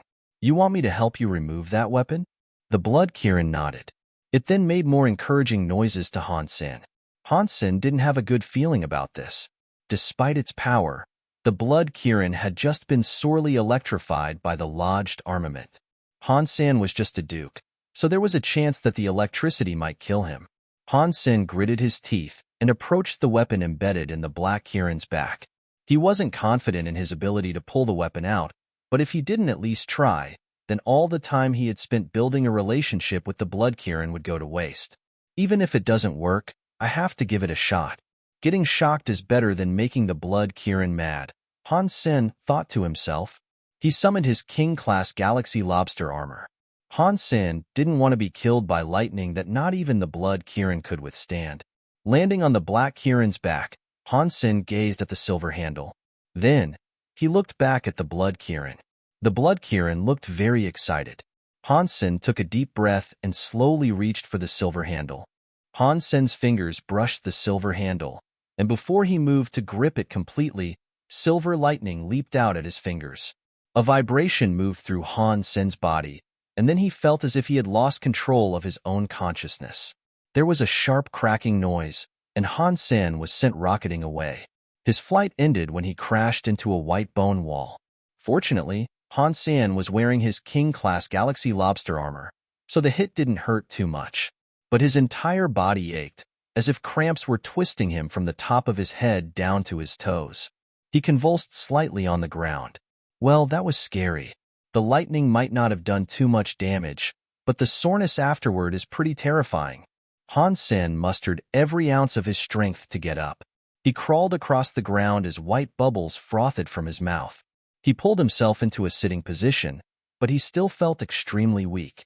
He wasn't able to stand up just yet, so he sat very still as his head spun. The blood Kirin leaped off of the black Kirin's back. It circled Han Sen, making a low keening sound.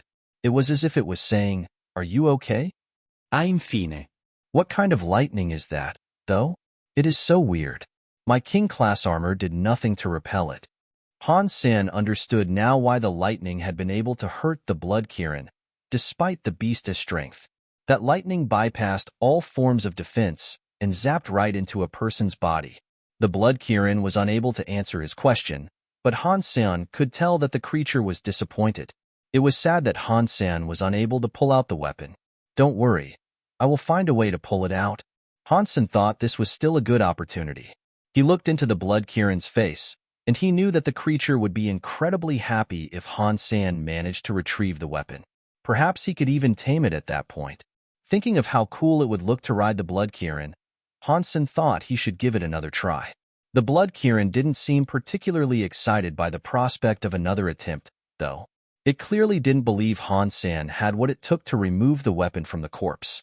Han Sen wasn't confident, either, truthfully. But if he was being attacked with lightning, perhaps he could wrap the handle with some sort of insulating material before pulling the weapon out. Han Sen pulled a bunch of insulated gloves from Destiny's Tower. He put on several layers of gloves to make sure he wouldn't get shocked. Then, he flew back onto the black Kirin's back. He looked back at the blood Kirin and thought, although you are a king-class Xenogeneic that might one day become deified, you're still so dumb. You don't know anything about a little thing called science, do you? Well, Big Brother will show you how humans make use of their intelligence to solve problems such as this. Get ready to be amazed and compelled to obedience by the power of your big brother Sanmu. After that, Han Sen reached out and grabbed the silver handle. Based on his first experience, Han Sen knew that the lightning was scary, but it wouldn't be powerful enough to kill him. That reassurance made Han Sen feel a lot safer. Han Sen confidently wrapped his hands around the silver handle and tried to pull it out. Then, silver lightning was discharged. The insulating gloves did not work. The lightning wreathed his entire body before blasting him away. He crashed into a big bone wall, his armored body cracking its surface. Many extra bones were shaken down on top of him. Now Han Sen could only think, King science. I actually thought science would apply to this world. I am too naive. This is madness. My brain hurts. Because Han Sen had gripped the handle more firmly, the shock of the electricity was magnified. It took Han Sen half an hour to regain full consciousness, and he didn't try to move as he recovered. When he started feeling better, he lifted his head to look around. He realized that the blood Kirin had actually dragged him away from the white bones. Luckily, the blood Kirin wasn't hostile towards him. He had been inside the blood Kirin's mouth, but despite that, the creature hadn't injured him in any way. Well, *T. How did that even happen? Han Sen thought gloomily. He rested a little bit more, as his body was on the precipice of a complete recovery. The blood Kirin looked at Han Sen as if he was a naughty child. That gaze of disdain made Han Sen feel embarrassed. I can't pull a weapon out of a dead body? I won't accept that. Han Sen stood up and stared at the handle with rage.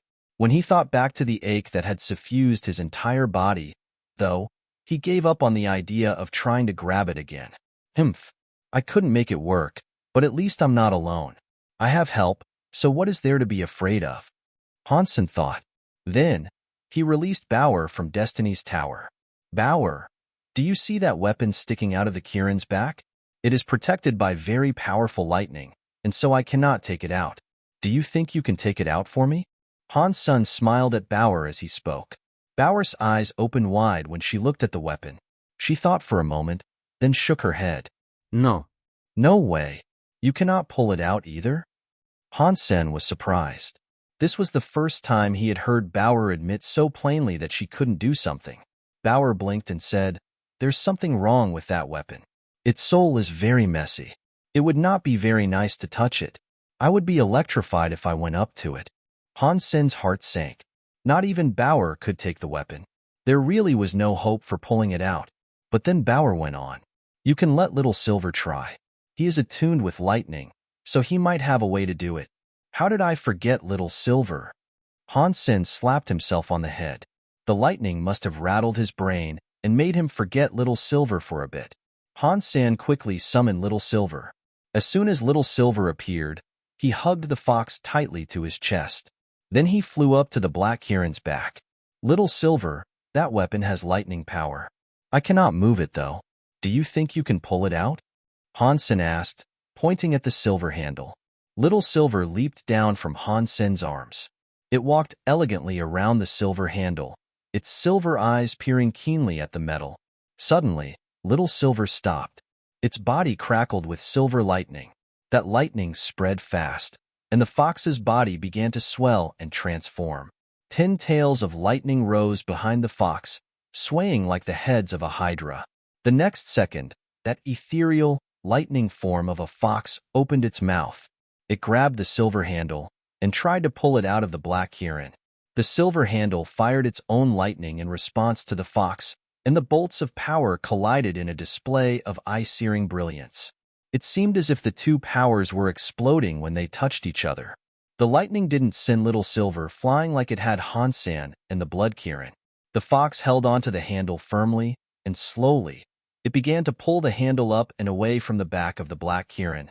Within that storm of silver lightning, Little Silver slowly pulled at the handle, and the weapon slowly began to slide into sight. Han San could see triangles across the weapon, and there was a strange symbol within every triangle. Lightning arced and jumped around the symbols. As the sword-like weapon was slowly removed, the mysterious symbols on its surface began to leap and dance like mad. It looked as if countless fairies of silver thunder were dancing across it. The silver lightning still crackled out of the sword. It was like there was a silver dragon now flying around the cavern. Because the lightning was too strong, Han Sen had to fall back and away from the Black Kirin's corpse. Even the Blood Kirin itself stumbled back. The Blood Kirin was looking very excited. It kept retreating, but its eyes never left the Black Kirin's body. Little Silver's lightning was growing to frightening strength. The hilt of the sword was firmly in the grip of its maw. It forced the sword completely out of the Black Kirin's body. The sword was only 1.5 meters long, but its shape was very strange. The blade was split into 3 sections, and each of its points was sharp. It looked like an army spear. As he watched the lightning springing from the blade, Han San could immediately tell that the weapon was profoundly special. It might have been a deified weapon. Dong! Dong! Little Silver leaped off of the Black Kirin's back.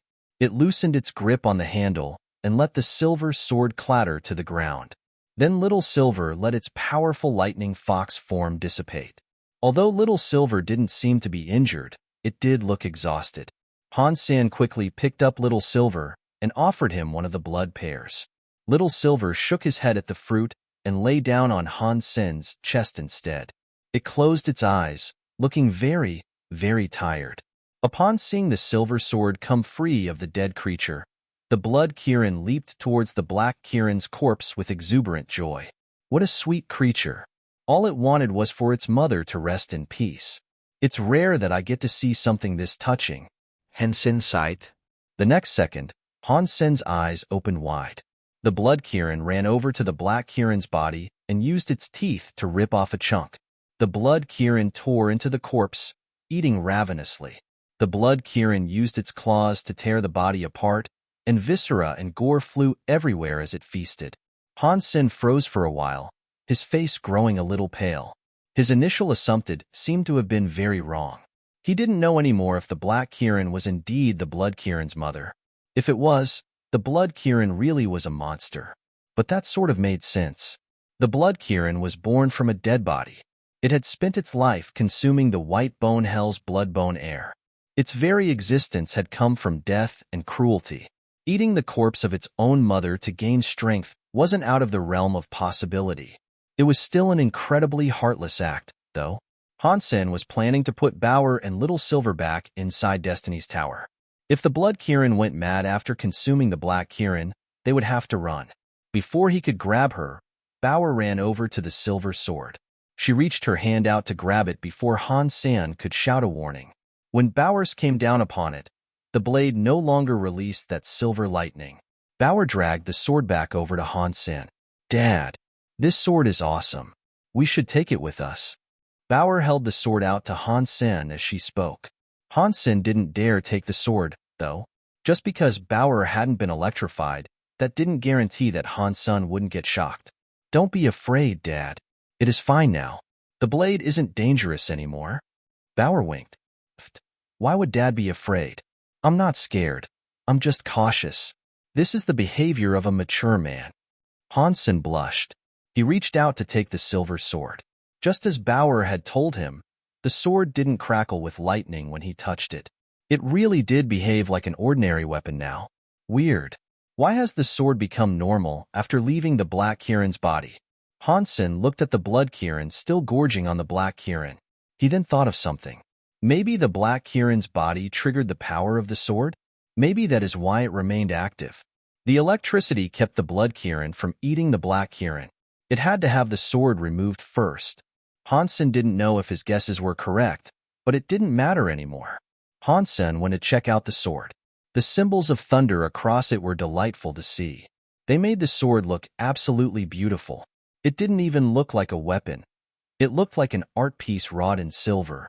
After witnessing its power, Han Sen agreed with Bauer. He couldn't tell what level it was, but he was fairly sure that it had to be a deified weapon. When he looked at the blade more closely, he noticed that a few words were engraved on the back of the sword. He was able to read them. It was of the common language in the Geno universe, and it said, Thunder God Spike. I think that must be its real name. Han Sen raised the weapon carefully in front of him. He tried to put his own power into the Thunder God Spike in order to trigger the weapon's power. Unfortunately, he could not get it to work. No matter what power or skill he used, nothing could trigger the lightning of the Thunder God Spike. Han Sen decided to use the Dongxian Sutra to simulate Little Silver's lightning power. Then he focused that power on the Thunder God Spike. The lightning symbols of the Thunder God Spike began to move. They were like silver snakes running up and down the blade. But Han Sen's Dongxian Sutra was merely Marquis class, so the lightning power he could simulate wouldn't be that strong. Only a small amount of the Thunder God Spike's power was summoned, but even so, it was already very strong. It was stronger than if Han Sen used all of his power with Jade Skin. This thing is definitely a deified weapon. Han Sen felt so happy. The Thunder God Spike didn't hurt him when he activated it, either. That meant he could use the weapon in combat. Han Sen put the Thunder God Spike into Destiny's Tower, and thankfully, it didn't resist like the Jade Drum had. The Jade Drum was a living creature, but the Thunder God Spike was just a weapon. Han Sen was very lucky to have found the weapon, but it would be dangerous for him to carry a deified treasure in plain view. Unless it was direly necessary, Han Sen planned to keep the weapon hidden from anyone who might want to steal it.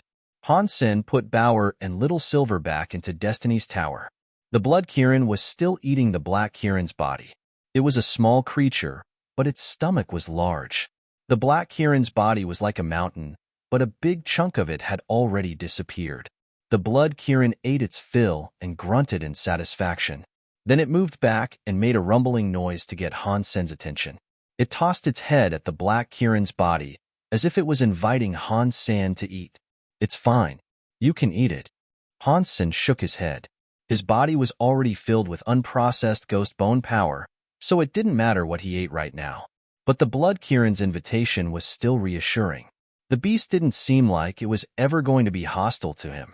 When the Blood Kirin saw that Han Sen wasn't eating anything, it turned around to continue consuming the corpse by itself. It looked as if it wasn't going to stop until every last morsel of the Black Kirin had been consumed. Han Sen had no interest in watching the beast eat, so he decided to leave the cave. He leaped into the blood water and swam back the way he had come. The cave had no other exits, so he had to leave via the same blood pond. After he crawled out of the pond, Han Sen picked a few blood pairs to give to Little Silver. The fox had retrieved the Thunder God Spike for him, but in doing so, it had been injured. Both the fox and the weapon were of the lightning element, but the Thunder God Spike was clearly far more powerful than Little Silver. If Little Silver's lightning fox body hadn't possessed full immunity to lightning, then the little creature might not have been able to pull the Thunder God Spike out. Now that I've helped the Blood Kirin, it won't mind if I take more blood pairs and give them to Little Silver, right? I'm sure the Blood Kirin wouldn't care, Han Sen thought to himself as he collected the fruit. He lobbed them into Destiny's Tower for Little Silver. But when he glanced inside the tower, he found Little Silver curled up to rest. Its tail was wrapped around the Thunder God Spike, and the Thunder God Spike was crackling as silver lightning arced around it. The bolts would occasionally jump to touch Little Silver's fur, but the fox didn't seem to mind. It just continued to rest. Han Sen used his purple eye butterfly to get a better look.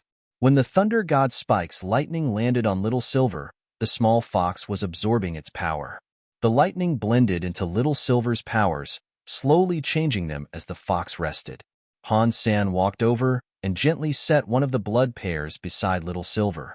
Then, he exited the tower and left the Lotus Mountain. When he made it down from the Lotus Mountain, he found Fox Queen standing directly in front of the hellish skeletal gate. She was looking at him. Fox Queen's eyebrows rose as Han Sen approached. Her chains wouldn't let her move far from the gate. Otherwise, she would have explored the distant mountain range for herself long ago. "You killed the Blood Kirin?" Fox Queen asked in a disturbed tone of voice. Han Sen shook his head. No. "I can't defeat a foe like that. But I've been here for a while, and we've gotten to know each other a bit. It hasn't been hostile to me at all." Fox Queen looked at Han Sen with a veiled expression. She thought Han Sen's explanation had to be utter nonsense. The Blood Kirin was a beast of particular savagery, and it had been locked up in White Bone Hell all its life. If it ever escaped the White Bone Hell, few would survive an encounter with it. That thing was a king-class demon. If the Blood Kirin had grown comfortable with Han Sen simply because he had spent time with it, she wondered why the same had not occurred between the monster and herself. She had spent far more time with it, and she had even watched it grow up. Yet, there wasn't even a faint semblance of closeness between her and the beast. "Who are you?" Fox Queen stared at Han Senator. She had found his behavior suspicious for a long time, and it made her wary of him. Perhaps Han Sen really had been taken by General Ghostbone, and he had just been pretending ever since. "I told you, I am a member of the Ice Blue Knights," Han Sen said, a little reproachfully. Fox Queen started to respond, but all of a sudden, her face changed. Someone forced open the palace's door. "No way." Han Sen was shocked. That palace had been built by General Ghostbone. Not even a deified elite should have been able to open it. And there was no way Edward or the others could have gotten through the entrance. They have only breached the first line. They are coming in via the primary entrance. Huh. It seems that they have a death wish. Fox Queen narrowed her eyes and walked back through the hellish skeletal gate. Han Sen felt sick. He didn't think Edward and the others would make it inside, but now they had. Han Sen's identity would soon be exposed. Realizing this, Han Sen quickly followed Fox Queen, but he then rushed out of the side hall ahead of her. Just as Fox Queen had said, there was an opening in the gate of the main hall. Edward and the others were now coming in.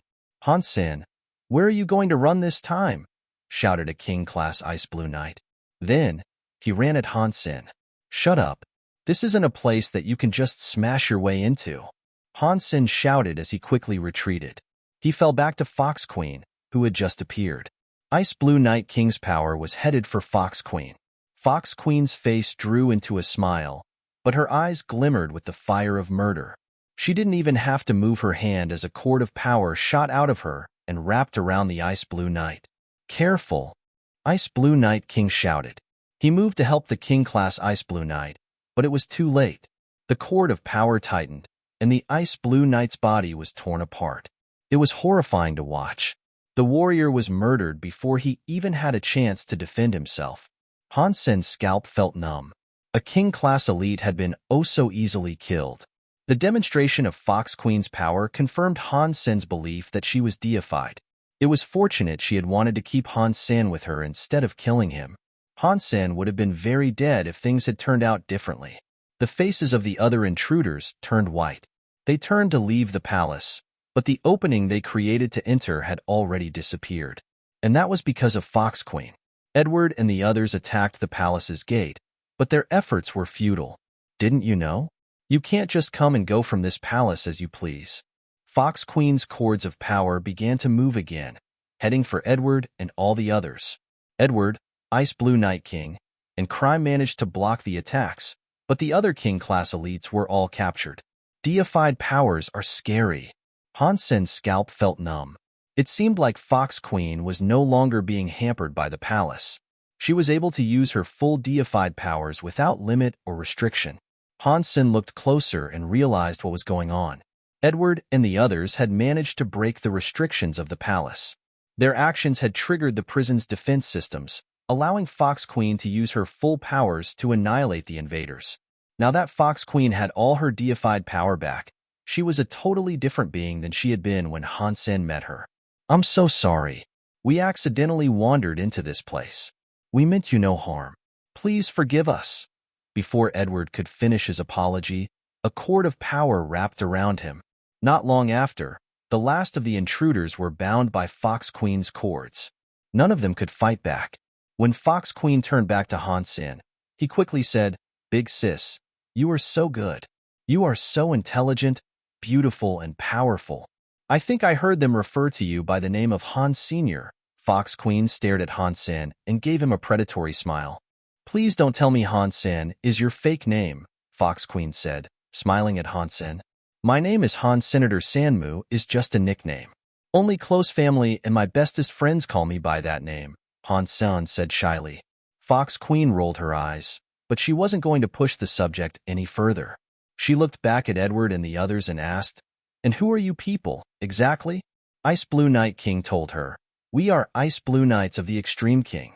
Please do not misunderstand our intent, for we are only here to apprehend the criminal traitor known as Hans Senator. We didn't mean to offend you. What did he do to incite your wrath?" Fox Queen asked with curiosity. "This is quite the hunting party you've assembled." Ice Blue Night King and Edward frowned. They had told her they were Extreme King deliberately, knowing that the name was feared all across the universe.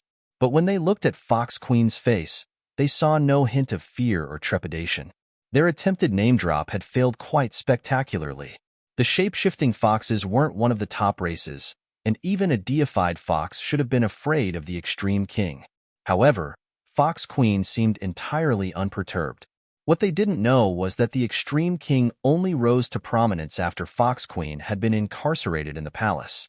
Their name meant little to her, as they were a minor race back in her heyday. "He is a traitor in the Ice Blue Knights. It was difficult for us to locate him. Being the slithering, tricky little snake that he is, he managed to escape. He eluded us for a while, but we traced him all the way to this place. It was never our intention to offend you," Edward went on to say.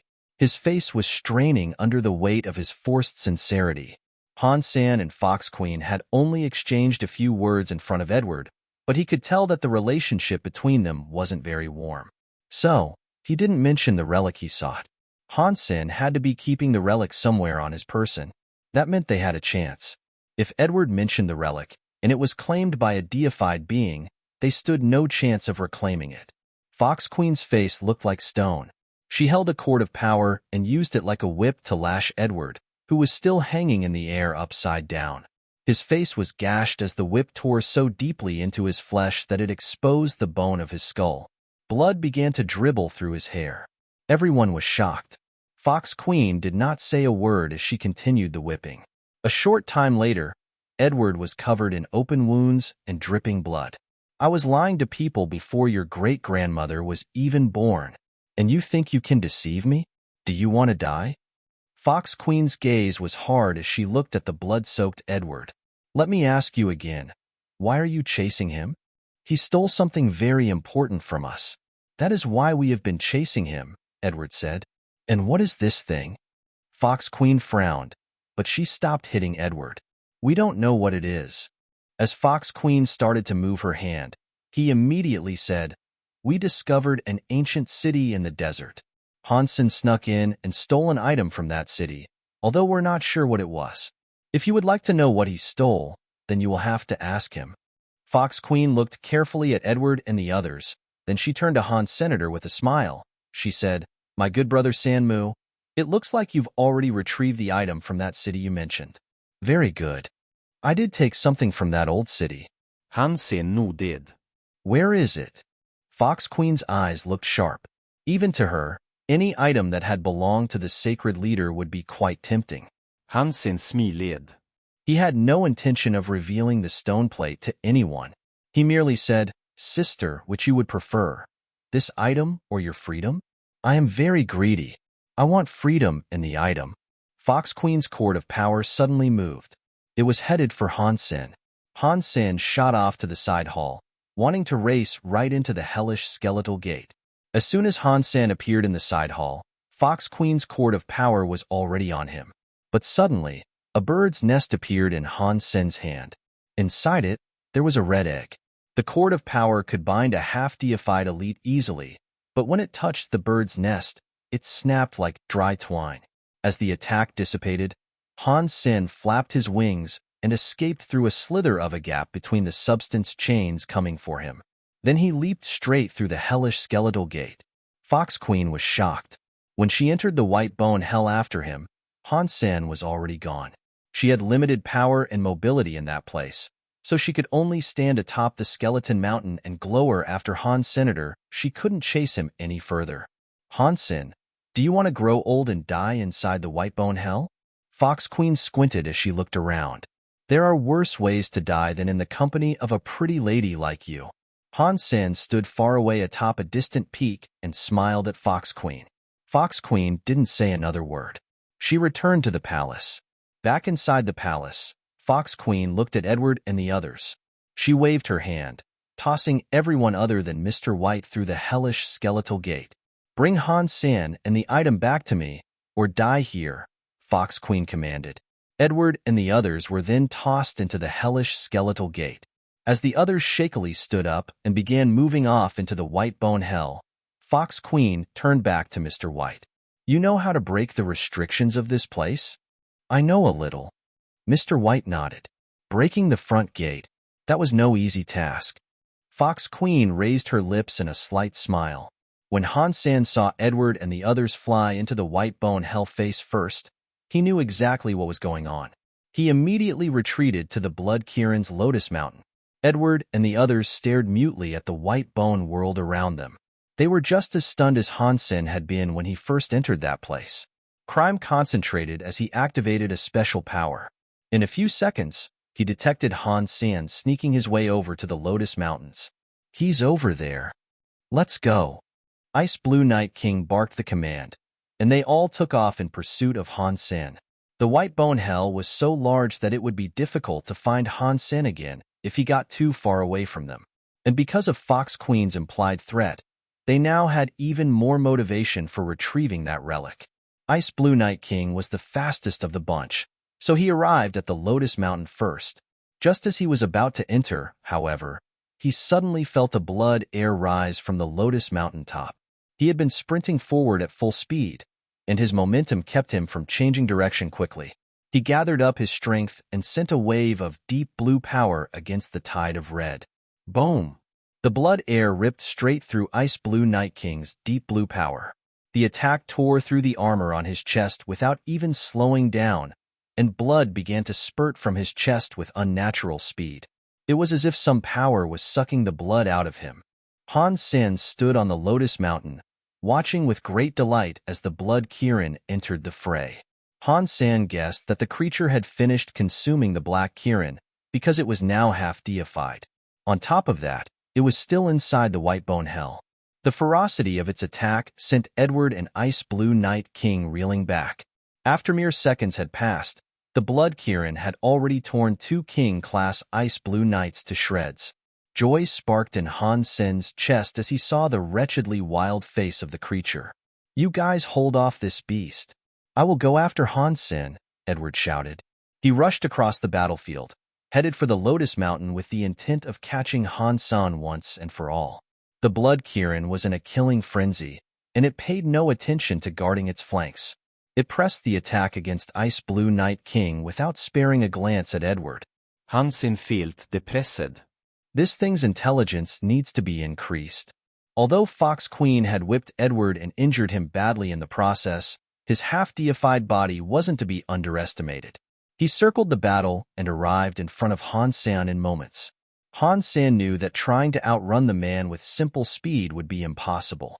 Han Sen slapped the blood scorpion jade drum at his waist, sending a burst of scary sonic power toward Edward's forehead.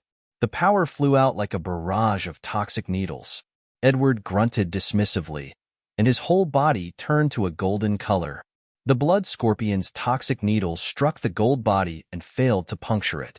Edward's golden form shone like a sun, showering the entire Lotus Mountain in golden light. Han Sen suddenly felt incredibly heavy, as if he was now shouldering the weight of a mountain. He couldn't move much at all. Han Sen knew that he was struggling under the power of that special gold godlight. After dukes became kings, their elemental prowess increased dramatically. They could use their powers to blanket the land around them, laying claim to a large area. Edward's power was a heavy burden of suppression. It was a little similar to Ice Blue Night King's deep blue power. Edward didn't hesitate. He reached out to grab the currently suppressed Han Sen. Han Sen tried to fight it off, but the king-class suppression of the area was far too strong to compete with. Plus, Edward was half-deified. Although Han Sen's elemental prowess was very good for his level, it didn't have enough raw strength to counter this attack. He couldn't beat the suppressing force that was coming down on him. Edward's hand had almost reached Han Sen's neck when suddenly, Han Sen's hand lifted a small bird's nest. In his other hand, he raised a big army spear and thrust it toward Edward's chest. Edward was shocked. He hadn't expected Han Sen to brush off his king-class area of effect technique. They were too close together for Edward to block Han Sen's, but Edward didn't hesitate. He ignored Han Sen's strike and continued reaching out to grab his prey by the throat. Han Sen was just a duke. Even if his weapon was deified, it wouldn't do too much damage to Edward's half-deified body. If he was able to catch Han Sen at the same time, Edward had no qualm with accepting the strike. At the moment Edward's fingers closed around Han Sen's neck, the Thunder God Spike was plunged into Edward's armor. The armor stopped the Thunder God's spike dead, with only an inch of the weapon's tip embedding itself in Edward's breastplate. But the Thunder God Spike's silver lightning completely ignored the defense offered by that armor. When it discharged, it sent a current of electricity directly into Edward's body. Edward shook as the power ran through him, and his electrified body was sent flying away. Young.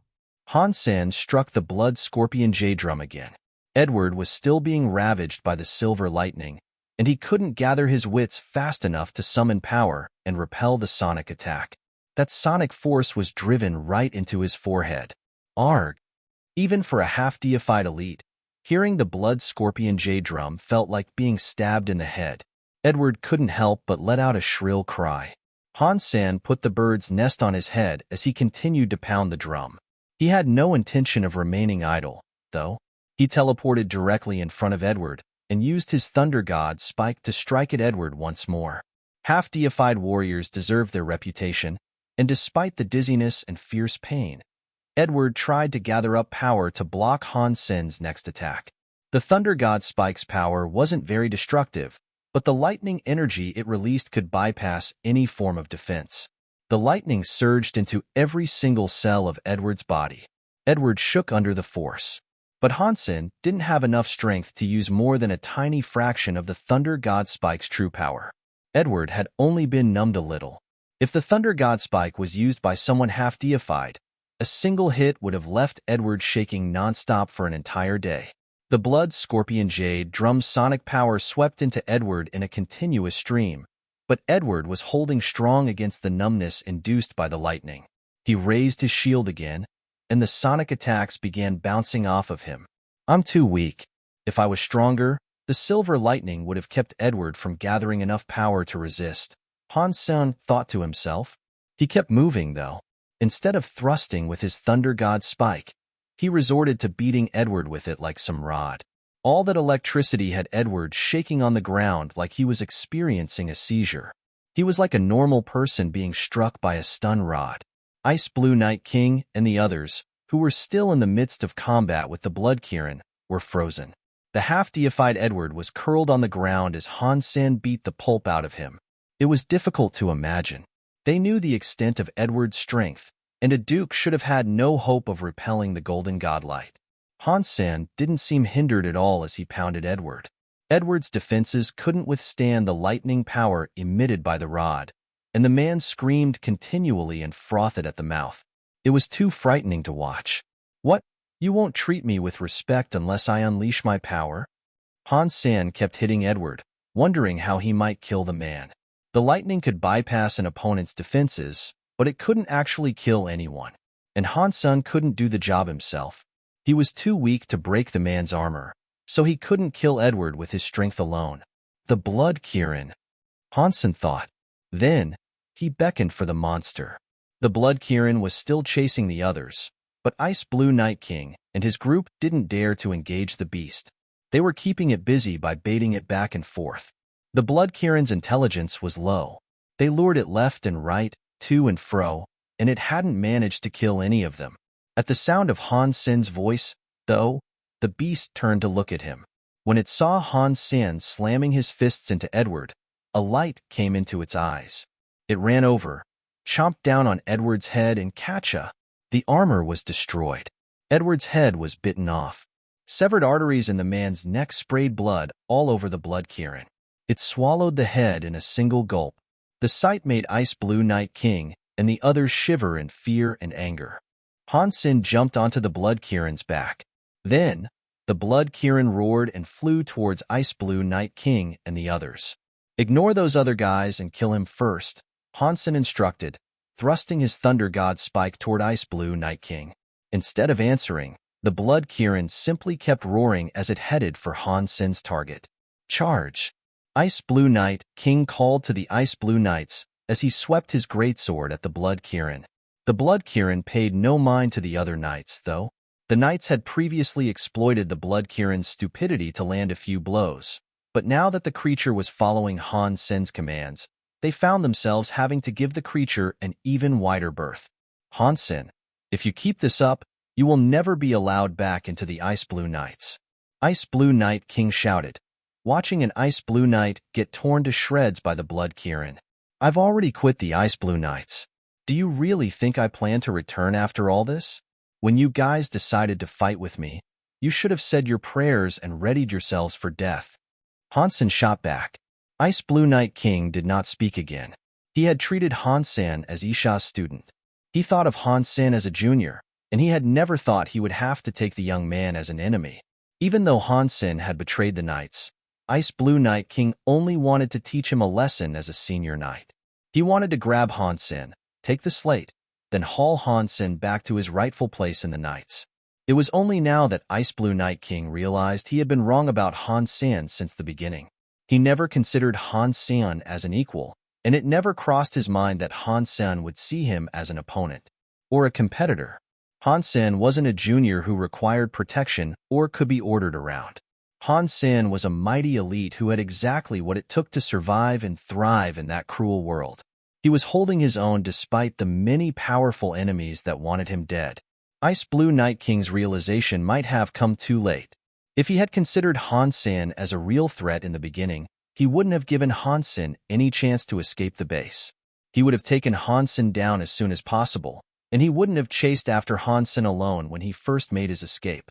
The Blood Kirin chased the group back to the hellish skeletal gate, killing everyone but Ice Blue Night King, Crime, and one other Ice Blue Knight along the way. Han Sen and the Blood Kirin didn't dare draw too close to the gate, though. Han Sen allowed the 3 survivors to escape. Then, he went back to the Lotus Mountain where the Blood Kirin lived. I was foolish. I should have treated him like a genuine opponent.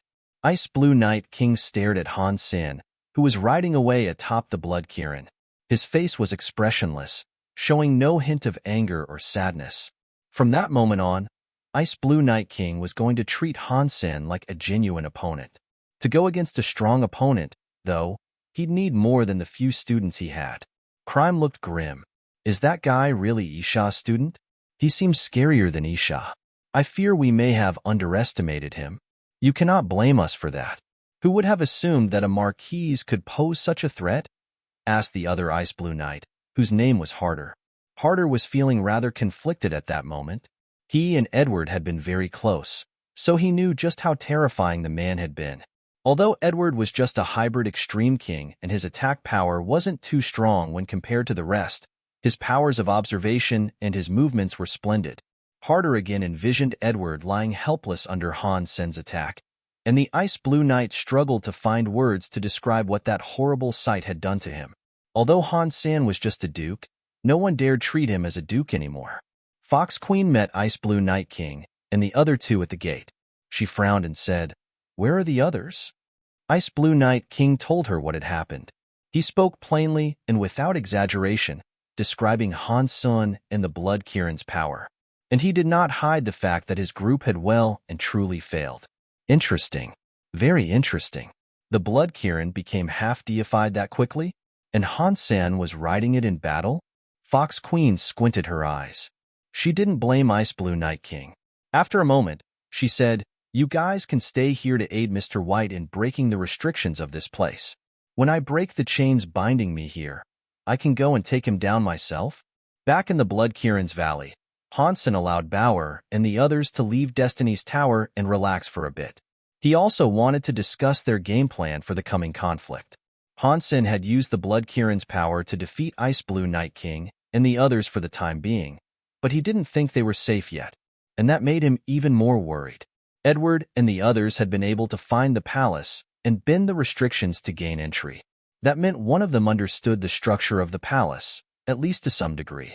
Fox Queen hadn't sent Mr. White after them, and that was probably because Mr. White knew the most about the palace's composition. If he was able to break Fox Queen's restrictions, then Han Sen would be in big trouble. Han Sen stood no chance of defeating an unhampered deified elite, even if he had all sorts of deified items to use against her. And now, Han Sen was stuck in the Whitebone Hell. The palace was his only means of escape. Unless he wanted to stay there forever, he would have to leave through the Skeletal Gate. But the Blood Kirin is only half deified. If I could make it deified, it would be easy to ride it out and slaughter whatever got in our way, Han Sen thought to himself. Han Sen's team talked for half the day, but they didn't come up with anything that seemed really promising.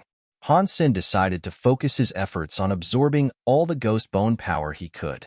He hoped to get the Story of Genes to Duke class. The more power he had, the better his chances of survival would become. Even if Fox Queen really does manage to escape, she won't kill me if she can't find what she wants. That means I might still have a chance. As Han Sen rested, he fidgeted with the stone plate. He kept thinking about how things might play out. The Blood Kirin and Han Sen were very comfortable with each other by this point, but only Han Sen could get close to the beast. The creature's presence was too menacing. It looked at everyone else like slabs of meat. The Blood Kirin looked likely to jump forward and gobble them up at any second. Han Sen kept practicing with the Story of Genes. A month went by, and the Story of Genes was progressing quite well. It was still a long way away from becoming Duke, though. Suddenly, the whole of Whitebone Hell began to shake, and Han Sen heard Fox Queen's voice coming through the hellish Skeletal Gate. "My good little brother, your big sister is coming to find you." Fox Queen stood in front of the gate, and the metal shackles were still visible on her neck, arms, and ankles. The metal chains that connected to the shackles, however, were gone. Mr. White, Ice Blue Night King, Crime, and Harder stood behind Fox Queen. It was like they were now her people. Fox Queen's aura spread across the Whitebone Hell, searching for Han's senator, but suddenly, two shadows appeared from the mountains. It was Han Sen and the Blood Kirin. That surprised her.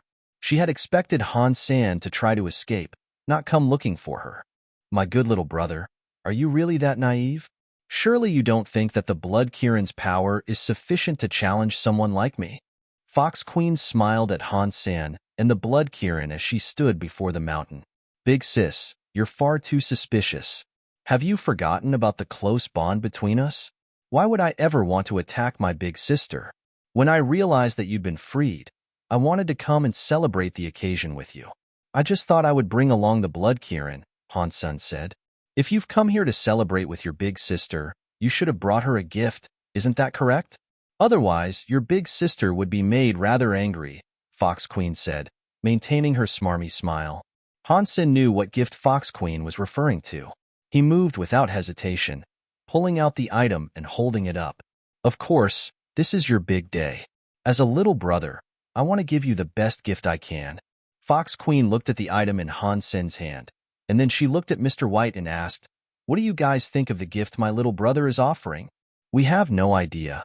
Only Edward knew what the item was, Mr. White confessed, looking slightly ill. Fox Queen held out her hand, and Han Sen placed the item in her palm. Fox Queen looked at the crystal tablet carefully, but there did not appear to be anything special about it. Is this really the item you retrieved from Ghost Bone Town? Fox Queen directed a piercing stare at Han Sen. The one and only, Han Sen assured her. Fox Queen gave Mr. White the stone tablet. Mr. White, what do you make of it? After a brief moment of thought, Mr. White said, I don't know what exactly is special about this item, but I can tell you that it is very old. It must be truly ancient, in fact. Its age alone makes it interesting. Mr. White was making it clear to Fox Queen that he didn't know if the tablet was the same item that Han Sen had taken from Ghostbone Town. It was too old to be a forgery, though.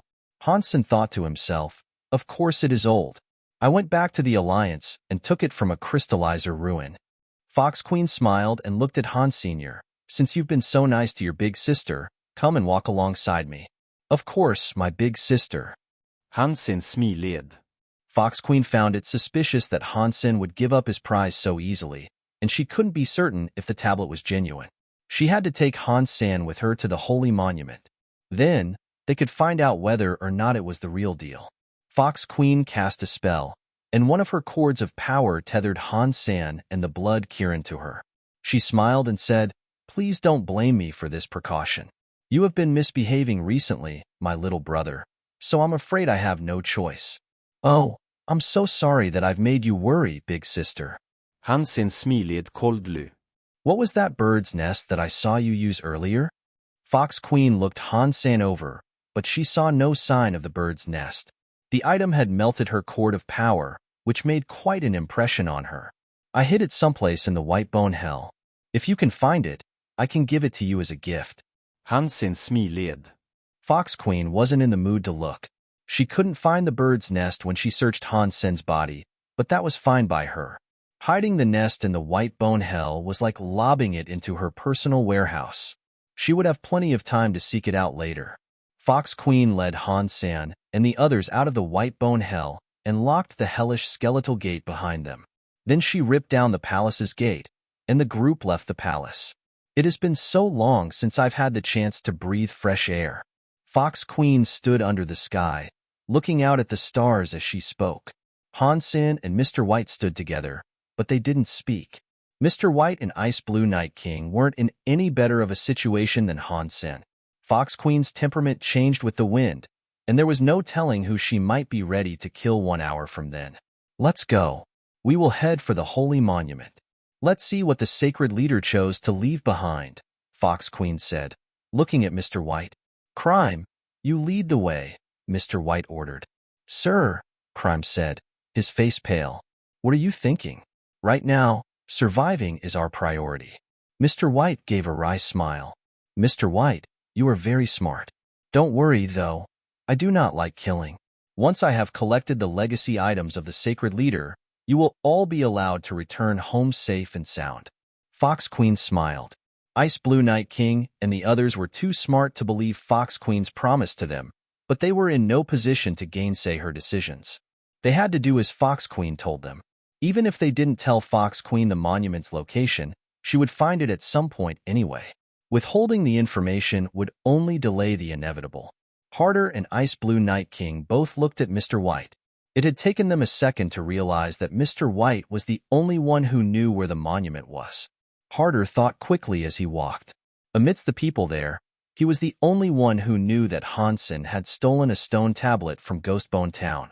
The crystal stone that Han Sen had presented to Fox Queen wasn't the same item he had taken. Han Sen has guts, I'll give him that. He has actually dared to present a fake relic to Fox Queen. It is fake, though. They are sure to find that out once we reach the Holy Monument. And when that happens, I wonder what he is planning to do. Has he found a way to escape? Harder looked at Han Senator. If Han Sen behaved strangely, Harder would notice. Han Sen's chances of running away didn't seem very good. Fox Queen had a cord of power tied around him and the blood Kirin, and she was being very careful to keep an eye on him. There was no way he could escape. With Crime leading, they quickly traveled through the mountains and entered a primal forest. Many Xenogeneics wandered across their path, But Ice Blue Night King and Crime were able to cut them all down quickly. None of their foes were too strong. They walked through the primal forest for 4 days. Eventually, Mr. White pointed forward and spoke. "Here it is." Everyone looked where Mr. White was pointing. They all looked shocked, and even Han Sen furrowed his eyebrows in suspicion. "This is the holy monument?" Fox Queen frowned at the sight. Mr. White was indicating an old tree. The tree was very thick. It would require 4 people holding hands to encircle it. But other than that, it looked quite ordinary. Not to mention the fact that it was dead. There was not a single leaf on it, and many of its branches were broken. It stood alone in a small clearing in the forest. In a primal forest like the one they were standing in, such trees must have been a dime a dozen. Mr. White told them it was a holy monument, but the unimpressive sight before them made it difficult to believe his claim. Han Sen used his Dongxian aura to scan the tree, and he could discern nothing special about it. The sacred leader didn't want to put his treasure somewhere obvious. If you look a little closer, though, you are sure to see the truth of this amazing old tree, Mr. White said quietly. Fox Queen moved closer to get a better look at the tree, but she soon started to frown.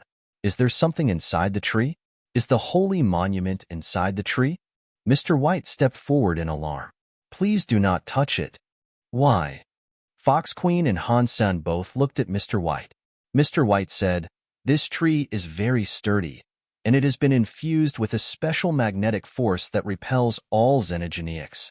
Inside the trunk, however, is a shatter space crystal." "Shatter space crystal?" One of Fox Queen's eyebrows rose. "Yes," Mr. White confirmed gravely.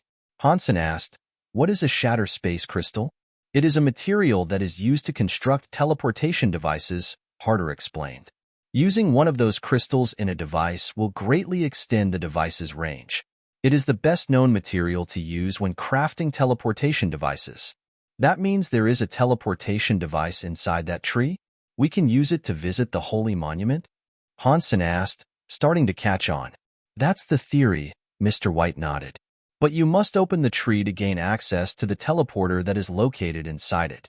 With our big sister's power, tearing down the tree to reveal the crystal should be easy, shouldn't it?" Hansen kujoned.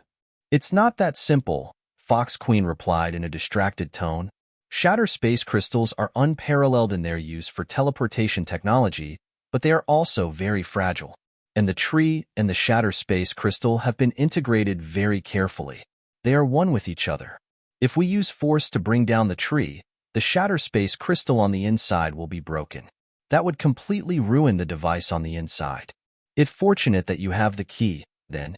You simply need to use the key to open the tree's door," Mr. White said. Hansen felt worry descend on him. He hadn't known that the stone tablet would be the key required to open that device. The piece of crystal he had given Fox Queen was little more than the makeshift paperweight. It was going to be impossible for her to gain access to that device. "How do we use it?" Fox Queen looked at the brick in her hands, then back at Mr. White. "If our theory is correct, then there must be a keyhole." Mr. White looked hesitant as he spoke. "But there is no hole in the tree's surface that is this big." Fox Queen looked at Han Sen, the suspicion clearly visible in her eyes. She already thought that Hansen had given her a fake. "I really did take that item from Ghostbone Town. Keep looking. You should be able to use it." Han Sen pretended to observe the tree, feigning innocence. "Over there." Han Sen suddenly pointed to the crown of the tall tree, looking very excited. Fox Queen and the others looked at where Han Sen was pointing, but they couldn't see anything special. As the others were distracted, Han Sen leaped back onto the blood cairn. A bird's nest appeared in his hand, and he held the nest out to protect himself from Fox Queen's attacks. The blood cairn roared and streaked toward the tree. Fox Queen was the quickest to react. She threw her hands forward, sending countless cords of power chasing after Han Sen. Han Sen put his hand into the concave part of the bird's nest, and suddenly it began to grow larger. It became a giant shield that stopped the pursuing cords of power. As the blood cairn arrived at the old tree, Han Sen brought out the real stone plate. He shoved it into a moon-shaped indent in the surface of the tree, and the stone plate slotted into it perfectly. Gotcha. The old tree suddenly broke open to reveal a large frame contained within the trunk. A shining orb of twisted space hung in the center of the frame, filled with spiraling, fractalic patterns. It was so bright that it was barely visible through the light.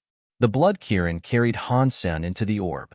Space seemed to fold around them for an instant, and then they vanished. Fox Queen leaped after them. The dimensions of space were twisted, and she too disappeared with Hansen. Ice Blue Night King gritted his teeth and ran inside. As well, Mr. White, Crime, and Harder also decided to follow. They didn't want to give up on claiming the sacred leader's legacy here, after everything they had been through. Hansen set the bird's nest atop his head. When the space around him untwisted and deposited him back in reality, he found himself standing in a palace. The stone tablet was back in his hands. He quickly activated his purple-eye butterfly and looked around. He was standing in a jade stone palace. There were many strange statues around him, fashioned in the images of animals, gods, and demons of all kinds. The walls and the ceiling were covered in strange paintings. They didn't look like drawings or precise script, but they did seem to be symbols of some kind. Behind Hansen, the teleporter began to shift again. "Run!" Hansen shouted. It appeared as if someone else was coming.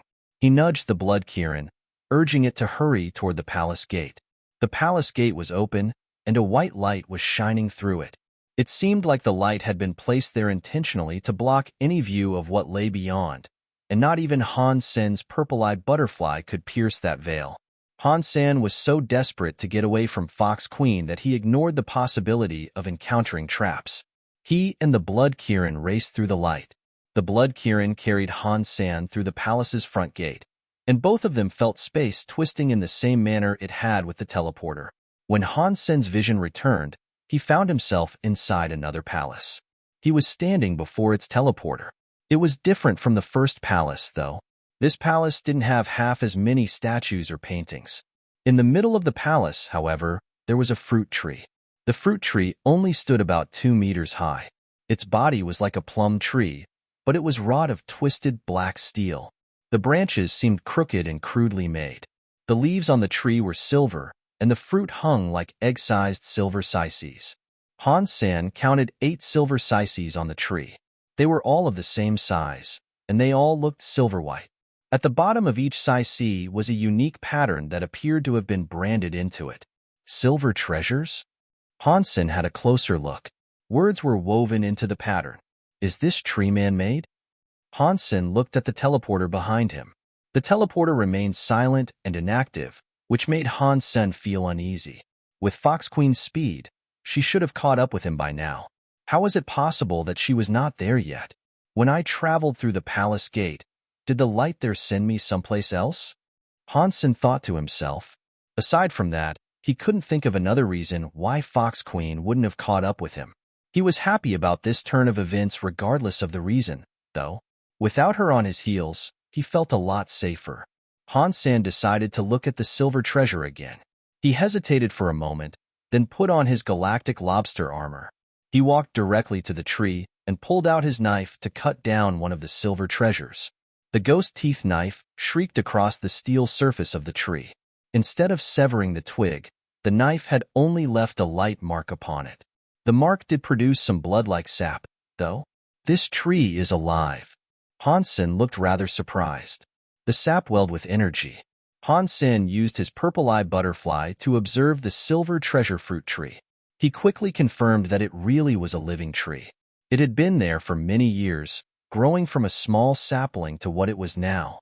With the purple-eye butterfly, Hansen was able to observe a timeline that spanned 1 billion years.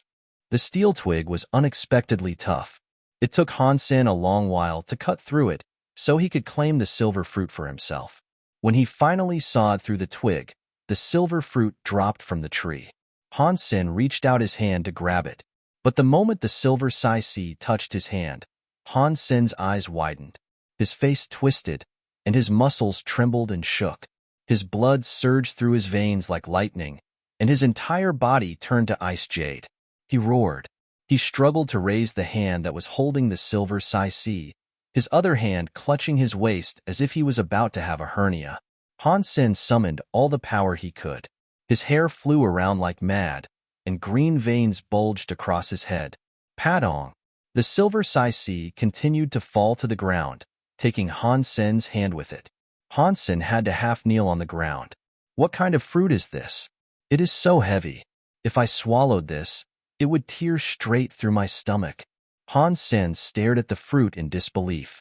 He wanted to get his hand out from under it, but it was pinning his hand down. He pulled away with all his might, but the fruit wouldn't budge. Han Sen took out his knife and hacked away at the silver fruit. The loud, shrieking noise of metal on metal assaulted his ears, but the Sai-Si remained completely undamaged. The fruit was harder than the tree it had come from. After a moment of thought, Han Sen decided to dig into the ground instead. The floor of the palace was also incredibly hard, though. Han Sen's cuts only left light scrape marks behind. The blood Kirin used its own claws to help dig through the stone near Han Sen's hand. The creature actually managed to leave a few proper scratch marks, but whenever it pulled its claws away, the scratch marks would disappear. The blood Kirin kept digging, but the floor continued to miraculously recover. Han Sen's hand remained motionless under the silver Sai-Si. Grab that fruit and lift it away. Han Sen barked to the blood Kirin when he realized that digging into the floor was a futile endeavor. The blood Kirin, upon hearing Han Sen, locked its jaws around the silver Sai-Si. It yanked upward with all of its might, but the silver Sai-Si remained still. What is this thing? Han Sen was frozen. It was just a fruit, but not even a half-deified being could move it. The Sai-Si didn't even twitch. Even more strangely, Han Sen's hand hadn't been crushed. The Sai-Si was keeping him pinned in place, but if the fruit was really as heavy as it seemed, his hand should have been crushed and broken. In truth, his hand was only suffering a bit of pressure. It definitely hadn't been injured.